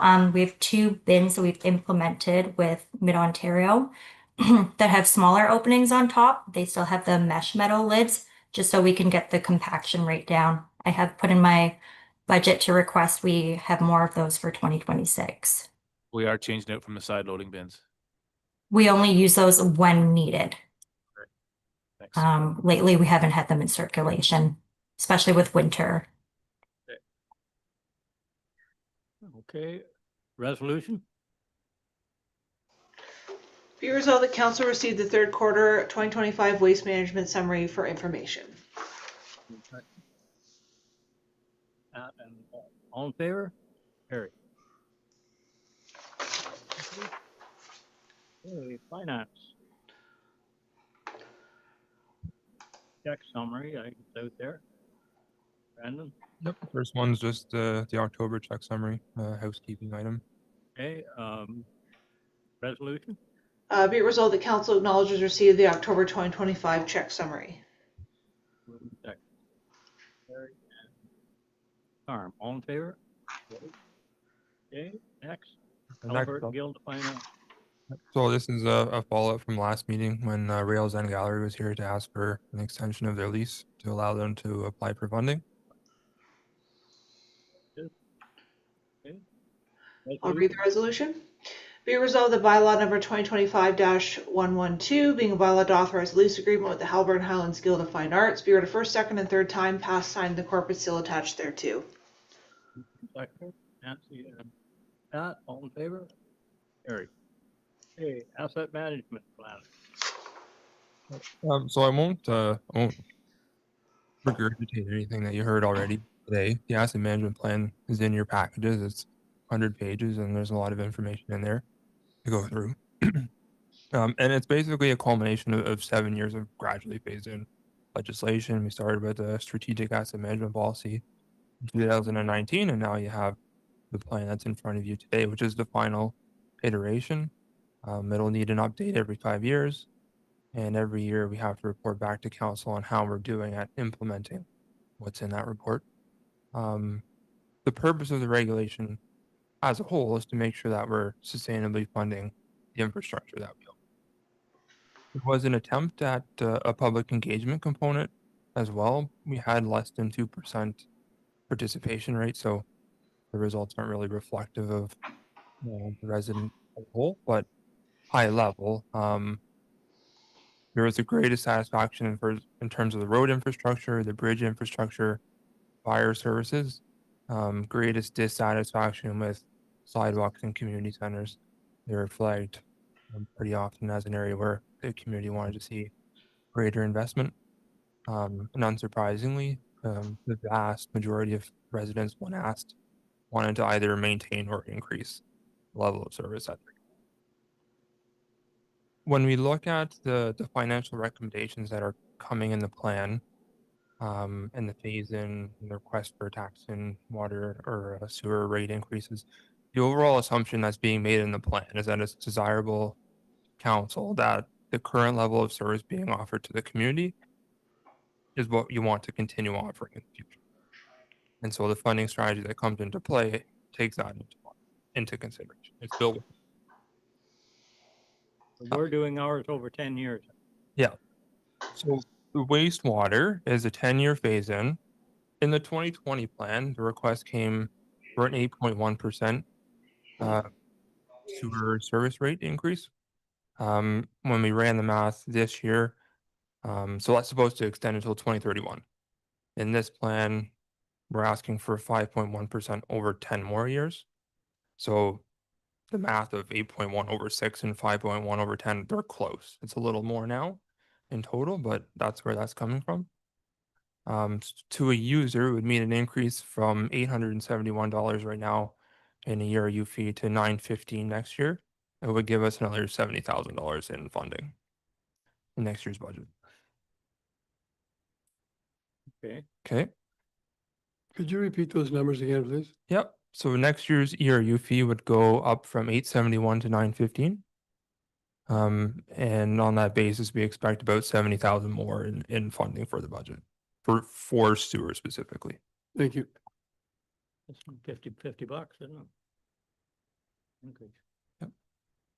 The same line of thought is there as far as the tax increase. So it's a dedicated rate increase. The funds from that rate goes specifically to your infrastructure renewal program. It's like creating a capital levy without the formality of actually having an official capital levy and an operating levy. But the mechanism of it is the same. Every dollar that comes from that rate increase goes into your capital budget. So we're trying to go from 2.4 million in annual capital funding up to 5.5. So that would mean over a 10-year period, a dedicated increase of 2.2% a year. Same idea. So that means in the 2026 budget, if you did that, it's 291,000 give or take in additional tax revenue to an average household. So an average single residential dwelling at 1774 for the year. And for a seasonal dwelling, it's 3138 per average dwelling. Yes, not much we can do about it unless we put it out to 20 years. Yeah.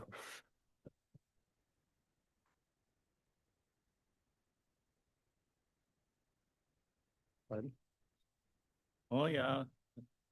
This is never ending, this stuff. Okay, any questions for Braden there? Okay, resolution then. Be it resolved that council accepts the draft 2025 asset management plan as presented. Further, that council agrees to establish a target level of service based on scenario 2 to maintain the current average condition of its infrastructure. And further, that council agrees to establish a dedicated 2.2% annual tax rate increase for 10 years to achieve full funding for tax-funded assets under the selected level of service target. And further, that council agrees to increase the sewage service rates by 5.1% annually for 10 years to achieve full funding for wastewater rate funded assets under the selected level of service target.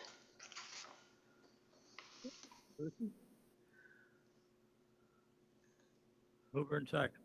Gary and Carm, all in favor? Okay, thank you. Administration. So this first one is just the Kawartha Haliburton Source Protection Authority. They're just looking for each of the local councils to endorse the municipal representative. So I have a resolution here. It's a planning officer for the city of Kawartha Lakes that they're recommending. You don't want to be going down there. Are you ready? Is it okay if I read it? Ken, go ahead. Ken? Okay. Be it resolved that the municipality of Dysart et al. Endorses the City of Kawartha Lakes Planning Officer of Environmental Policy, Jenna Stevens, as the Kawartha Haliburton Municipal Representative on the Trent Coalition Source Protection Committee. Mover and second. And Paul, all in favor? Gary. Okay. The next one is the lame duck bylaw. I had a staff report on this at the last meeting, so this is just the bylaw to delegate the authorities if we go into lame duck. So I'll read the resolution if that's okay. Maria, I can barely hear you. I don't know if you're far away from your mic, but Maybe I'm running out of juice. yeah, there we go. I can hear you now. Be it resolved that bylaw 2025-105, being a bylaw to delegate certain authorities during the lame duck period of council for the 2026 municipal election, be read a first, second, and third time, pass, sign, the corporate seal attached thereto. Okay, mover and seconder. Barry and Paul, all in favor? Okay, next. Next one is a bylaw to appoint an interim head of the institution, which is a title under the Municipal Freedom of Information and Protection of Privacy Act. So this is to appoint Amanda, who's going to be our elections coordinator and also administrative clerk. So she'll be doing FOI requests and handling privacy legislation while I'm gone. So I can read the resolution if council's okay with it. Okay, be it resolved that bylaw 2025-110, being a bylaw to appoint an interim head of the institution for the purposes of the Municipal Freedom of Information and Protection of Privacy Act, which is Amanda Duncombe Lee, be read a first, second, and third time, pass, sign, and the corporate seal attached thereto. Okay, mover and seconder. Carm and Pat, all in favor? Gary. Okay, thank you very much. Okay, planning and administration. Jeff and Chris.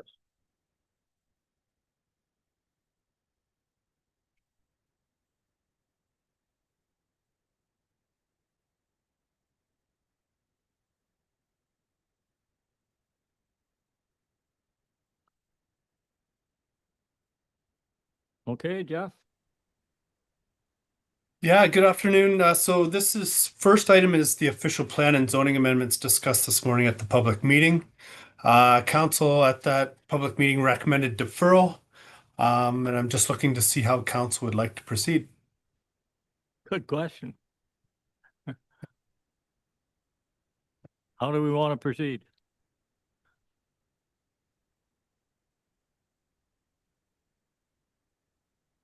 Well, don't everybody speak at once. If I could note one thing, then it might spur some discussion.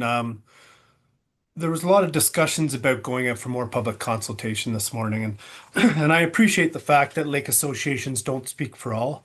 I think everybody's in agreement on that, but having said that, there has been ample opportunity for people that want to participate in this process to provide comment and come to meetings, participate in the public survey, come to the open house. There's been lots of opportunity. So I'm not sure it would be worthwhile. You might get more comments of people saying they want to do it. But again, I remind you of quantity versus quality. It's more people saying they want to do it still doesn't address all those comments we've received or the impacts or the administrative burden it might cause. So I mentioned that, but I look forward to your direction.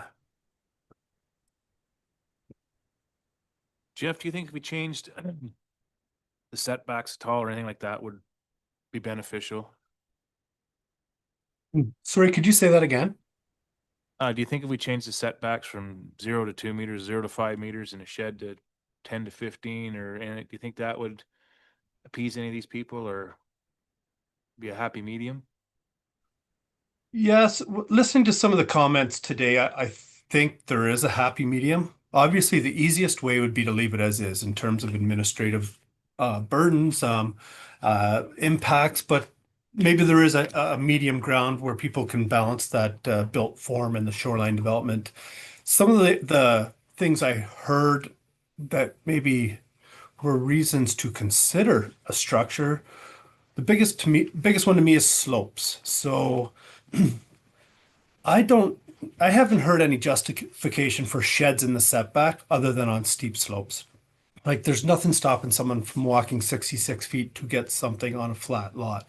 But I do understand the difficulty it causes property owners when you have to climb steep slopes over and over and sometimes with heavy objects.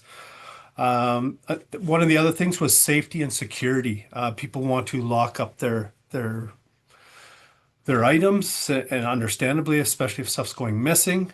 Again, if they have steep slopes, they maybe having a shed in the setback in that instance would resolve that. If not, perhaps they could just have a shed at 20 meters and lock the stuff up there.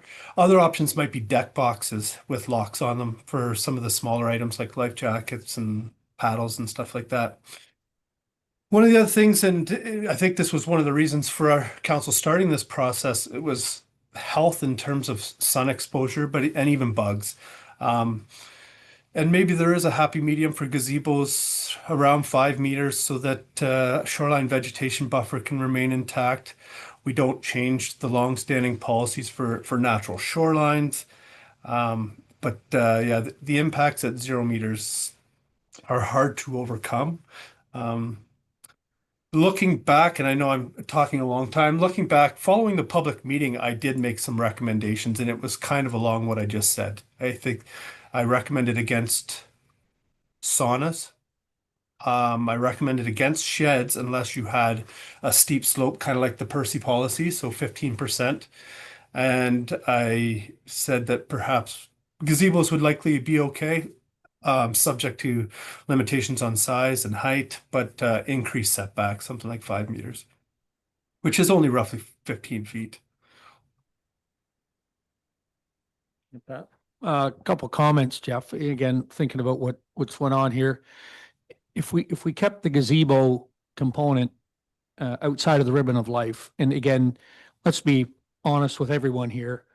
Whether the sheds or the gazebo is within an extra meter to the lake, it's not going to affect the lake one way or the other by the meter. However, if we kept the gazebo out of that ribbon of life, 10 feet back, 3 meters, whatever that is, I think that's realistic. I like the idea of the shed being allowed for on a particular spot where the slope is a problem. But again, if it's in some places you don't have 60 feet or 40 feet or even 10 feet from the shore. So if we kept the shed conversation at outside the ribbon of life as well, I think that's a real one.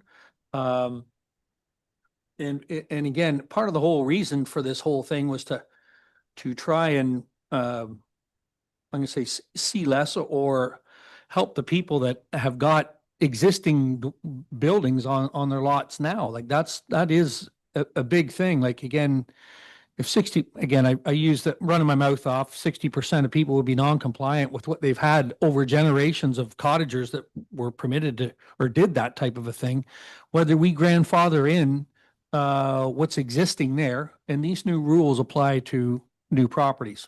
Again, I'm not trying to make it more of a problem, but again, trying to find some common ground between both parties here on that note. Kind of feels like the deer feeding bylaw thing again, but anyway, just my comments. Yeah, and if I may, just the one thing I could comment on, my recommendations of 5 meters is to help with that ribbon of life, because you have to remember that they're permitted to clear a buffer around those structures. So if at 3 meters, they are clearing a meter of the ribbon of life. So that's why I'm trying to push it back that extra little bit, just so you're looking at the clearing and the foot traffic coming in and out of those buildings and still respecting that ribbon of life. And saunas would be back the same as sheds then? As far as I'm concerned, Yeah. would be the same as the shed. Again, if everybody is concerned about lake quality and lake health, and they're all pointing fingers to the ribbon of life, then to me, we keep everything out of that ribbon of life, if that's the case. And then to me, it's a lot more cohesive for everybody. That's makes sense. But So what I'm hearing is that proposal is that saunas would be allowed 5 meters back, which looks after the piece around. Lots that are greater than 15% grade. Saunas or sheds and saunas would be allowed where it was applicable. So as far back as you could, it's on decent ground. As you say, you may have to go 5 meters. No. But is that something we could just live with now? Murray, I think we need to move the saunas back a little further. I think we get a lot of pushback. We have the saunas up because of the drains. Most people don't have drains in them, but there is that potential. So I think they should go back 20 meters from the into the hot tubs. Okay, I'm fine Yeah, with because that. right now we have the saunas at 10. Yeah, so I wouldn't want to definitely not move my head of No. So then move them back to 20. Move them back to 20. Sheds, gazebos, I'm 5 meters for sure.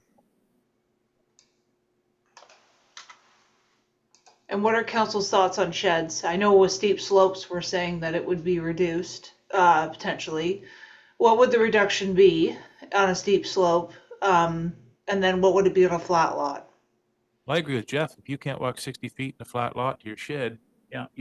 It'd be minimum 20 meters on a. Yeah. on a- Okay, so 20 meters on a flat.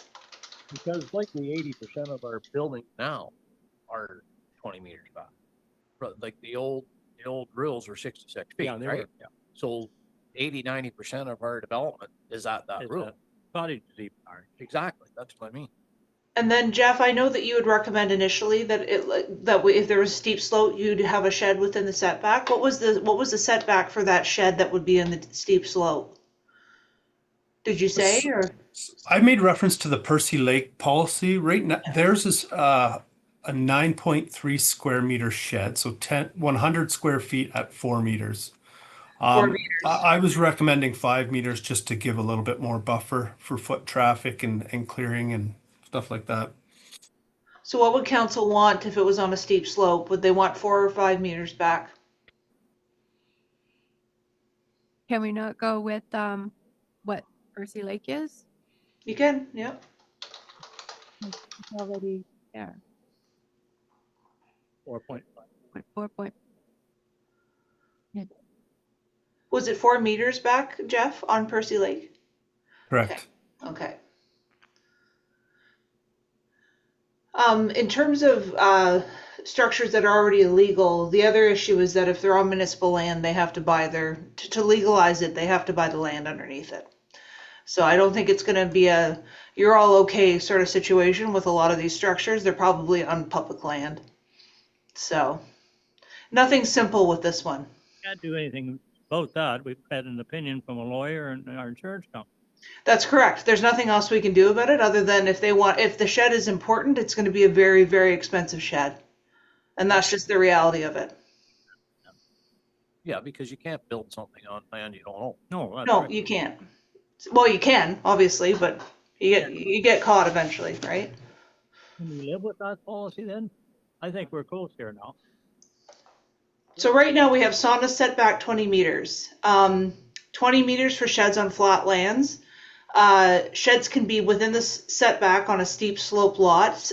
Jeff, what was the slope percentage that you had originally recommended? What percentage was that? I was using the same values provided in the Percy Lake policy, which was 15% measured over 30 meters inland. So measured over the depth of the water setback. Okay, so for 15% over 30 meters.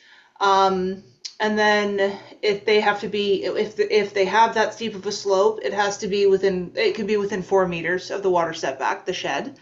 And then now gazebos have been pushed back to 5 meters. So that's what we have right now. That's the same as gazebo. You want gazebo to be 4 meters as well? Or I want sheds to be 5. you want sheds to be 5? Okay. Just me, it's only a meter, it's only 3 feet. That does simplify it a bit instead of doing one off.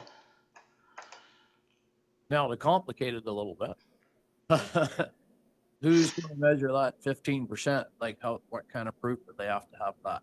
That got to be done by a surveyor, or how's that going? We do have data in-house that we can use. Like we're using contour data and have created schematics that kind of show us where the steep areas are. And it would flag to us areas where they should probably get it looked at. We can tell where it's flat. They don't even have to bother checking.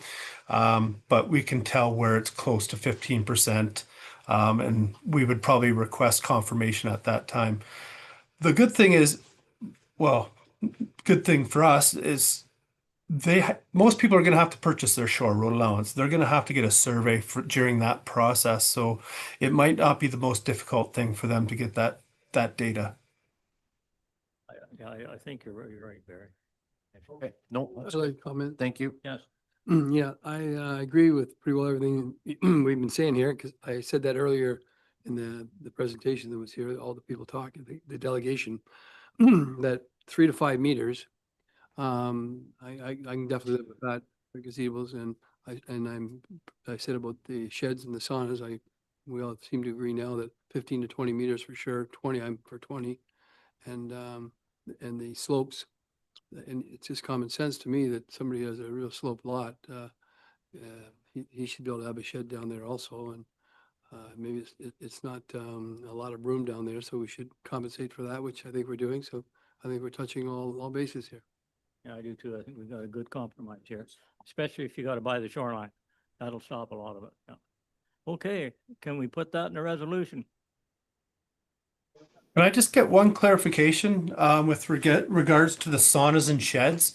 I know council said 20 meters.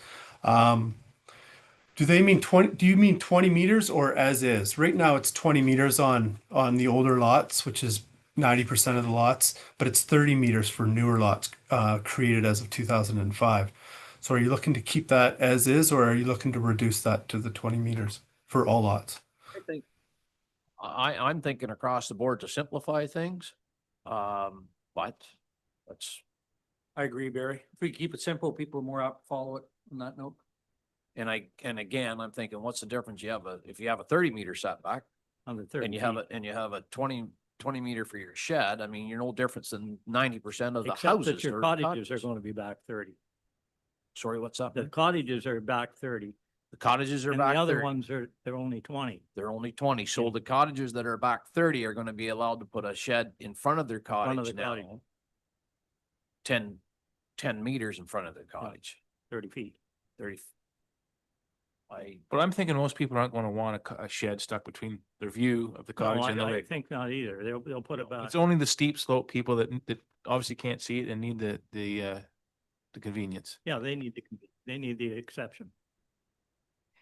I don't know. And if I may, it may seem simpler to have consistent across all lots, that setback, but in my opinion, it would be simpler just to have them comply with the water setback instead of trying to change this.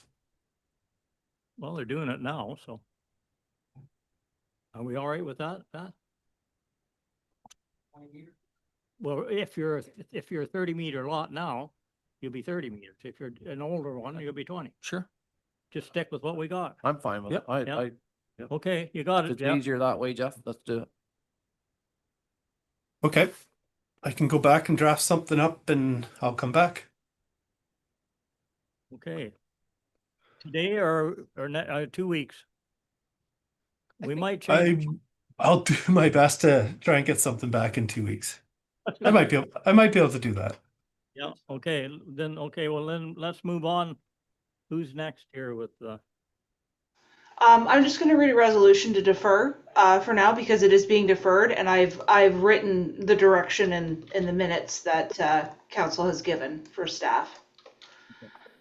So be it resolved that bylaw 2025-113, which is a bylaw to adopt an official plan amendment number 6, an amendment to the municipality Desert All official plan to update the shoreline policy to permit one building near the shoreline of a water body be deferred, and further that bylaw 2025-114 being an amendment to the zoning bylaw 2005-120, a general amendment to implement the definitions and provisions to prevent an accessory building within the minimum water setback be deferred.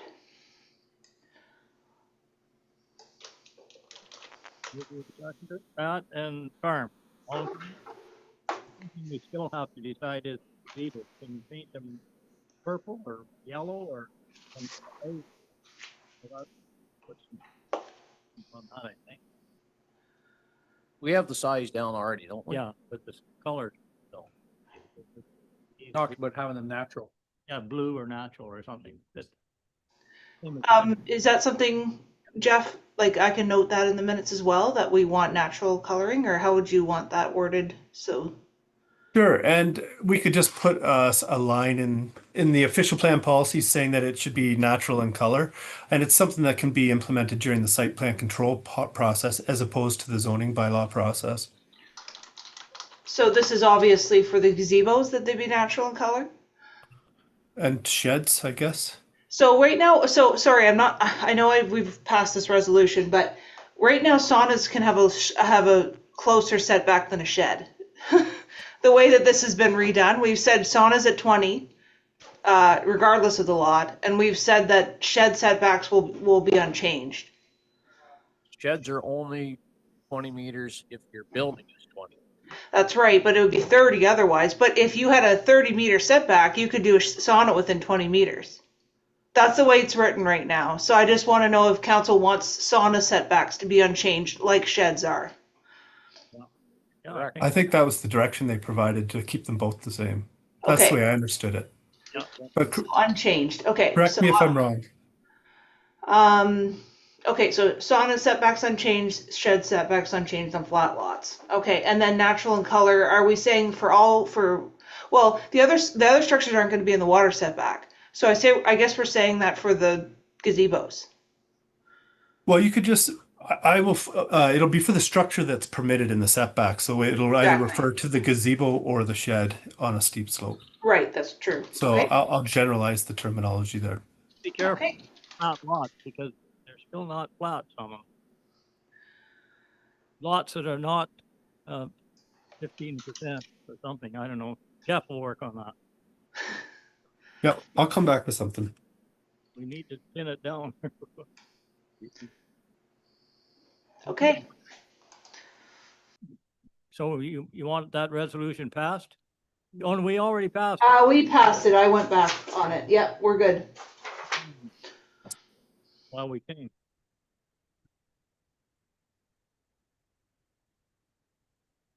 This Chris? Nope, Nope. that's Jeff again. Sorry, the next one's me. Yeah, this is a road closing bylaw 2025-97 for the lands of Parker on Kinesis Lake. Staff have no concerns. Subject to council direction, staff recommend approval of the bylaw. Any questions on it? Okay. Be resolved that bylaw 2025-115 being a bylaw to stop up, close, and convey a portion of the original shore road allowance in front of lot 9, concession 13 in the geographic township of Guilford be read a first, second, third time, pass, sign, and the corporate seal attached thereto. Mover and seconder. Carmen, Barry, all in favor? Carry. Okay, next. Yeah, the next are two bylaws, a road closing bylaw and a deeming bylaw related to a road closing application for the lands of Dwaron on Benor Lake. We didn't receive the plan in time to complete the bylaws, so staff are recommending this be deferred. We have received the plan now, or the registered survey, so this will be coming back in December. Okay. Resolution to defer. Be resolved that council defer bylaw 2025-116 and deeming bylaw 2025-117 for application L07-RO-2025-13 until a registered survey is received. Carry and Pat, all in favor? Carry. Okay, next. Next, Ms. Gauthier and Mr. Fisher have applied to purchase the shore road allowance in front of their property on Winona Lake. They would like to renovate the main dwelling, which is partially located on the shore road allowance. The dwelling, shelter, shed, frame shed, wood shed, and private cabin are all located within the water setback, and they're all located on the shore road allowance. As you can see by the plan, this is a very narrow lot. The location of the dwelling is recognized based on the date of its construction. However, there's no record of building permits for the shelter, for the shed, frame shed, wood shed. So all four structures, there's no building permits and they have not been assessed. The official plan provides direction that these structures shall be removed or brought into compliance. Lana has been working with the property owner. They're going to try and find some information to prove date of construction to try and bring some of these buildings into compliance.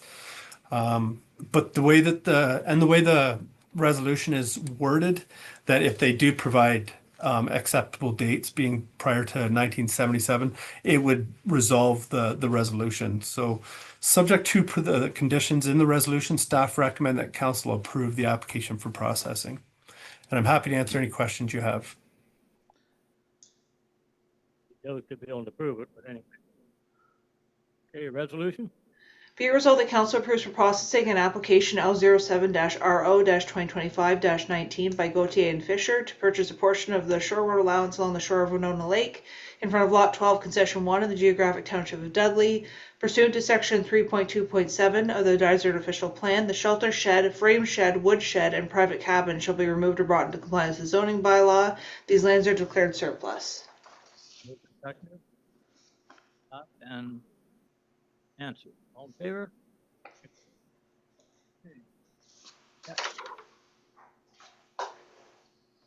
The last road closing application, Miss Goodman has applied to purchase her shore road allowance in front of her property on Kinesis Lake.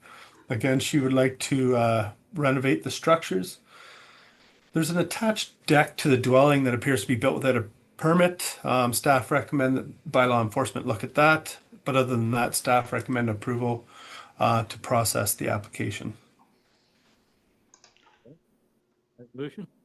Be it resolved that council approves for processing application L07-RO-2025-20 by Goodman to purchase a portion of the shore road allowance along the shore of Kinesis Lake in front of her property on lot 8, concession 13 in the geographic township of Guilford. These lands are declared surplus, and further that council directs the bylaw enforcement department to review the attached deck for compliance with the zoning bylaw in the Building Code Act. And somebody else? Carm, all in favor? Carry. Okay, the next one is for the land of Percy. This is just for an application for severance. The application seeks to sever a portion of the land of the subject property, identified as a retained land, and convey adjacent to the adjacent benefiting property. The intent of the lot addition is to ensure that the existing garage that's located entirely within the boundary of the benefiting property. This adjustment is not expected to limit or negatively impact the future development potential of the retained lands or the benefiting lands. The proposal will require a minor variance to address the reduced area of the retained parcel. Additionally, a deeming bylaw will be necessary to remove the lots from the registered plan of subdivision, thereby allowing the severed and benefiting parcels to merge. Those are both conditions of the approval. Consultation, there's no circulation requirements in the Planning Act for the severance proposal. Staff did circulate to internal departments. To date, no concerns were received related to the proposal. And staff recommend that council support the general principle of the proposed severance, subject to the conditions identified in the report, and any additional input received through the public consultation process. Thanks, Chris. Any resolution? Be it resolved that council support the general principle of a severance proposal for file number D00-SV-2025-10 for PRC, subject to the conditions outlined in the staff report. Move in second. Carm and Tammy, all in favor? Here. Okay, appointment of members of the land committee. Yeah, it's pretty self-explanatory. Council must by resolution appoint the 4 members of the committee, council to the committee annually. We've made recommendations for the same 4, but looking for council direction. How's the attendance? How are they regular attending? 1 member of council attends each meeting, and it's been Barry for this term so far. And starting at the next meeting, Barry will be chair of the committee. Which is great. But the other members, are they attending regularly? Yeah, for the most part, anytime they can. Obviously, when there's times when they can't for appointments and stuff like that. But yeah, there's been good representation. One other on there instead of, which really not very good. So anyway, we could get their attendance, I guess, and have a look at it. Maybe Okay. it's busy, I don't know. Anyway. Okay, I'll read the resolution. Be it resolved that the following members of council are appointed to sit as members of the Committee of Adjustment for the 2026 calendar year, effective January 1st, 2026. Barry Boyce, Tammy Donaldson, Pat Casey, and Carm Sawyer. Okay, all in favor? Walt, Nancy, okay. Carried. Carried. Okay. Go down the committee. Harcourt, There's nothing to report. nothing. West Guilford, Yeah, nothing really. Mary. nothing. Rails End, They are busy as ever. They have a lot of really nice things in there if you want to do some unique Christmas shopping. That's about it. okay. I'll read the resolution. Be resolved that council acknowledges receipt of the November 2025 Rails End Gallery and Art Center report. Moving seconder. Pat and Nancy, all in favor? Carried. Okay, BIA, Pat?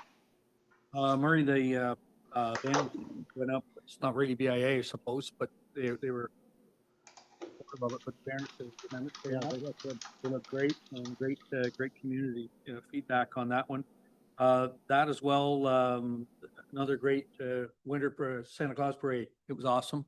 Again, a lot of good feedback, and thanks to all those volunteers that made it happen every year. I think Jim Frost and his crew there did a great job, as they always do. So very happy about that. Okay. Any discussion? Harvest Halliburton, They're having a meeting coming up. So see that? Yep. Okay, Kawartha Halliburton Source Protection, Walt? Nothing. That's been a hard one. Upper Trent Water Management, No. no, that's another one. Okay. Minutes of the draft, Glebe Park and Museum Fair. I'll read that resolution. Be it resolved that council acknowledges receipt of the draft minutes from the November 13th, 2025 Glebe Park and Museum Committee as information. Mover and seconder. Carm and Barry, all in favor? carried. You know this is a motion. Okay. Confirmed bylaw. Be resolved that bylaw 2025-118, being a bylaw to confirm the proceedings of the regular council meeting held on November 25th, 2025, be read a first, second, and third time, passed, signed, and the corporate seal attached thereto. Okay, mover and seconder. Carm and all in favor? Carried. Adjournment. Be it resolved, the council adjourned its regular meeting held on November 25th, 2025 at 12:58 p.m. Mover, Paul, second by Tam. All in favor? Carried. Well, thank you. Thank you.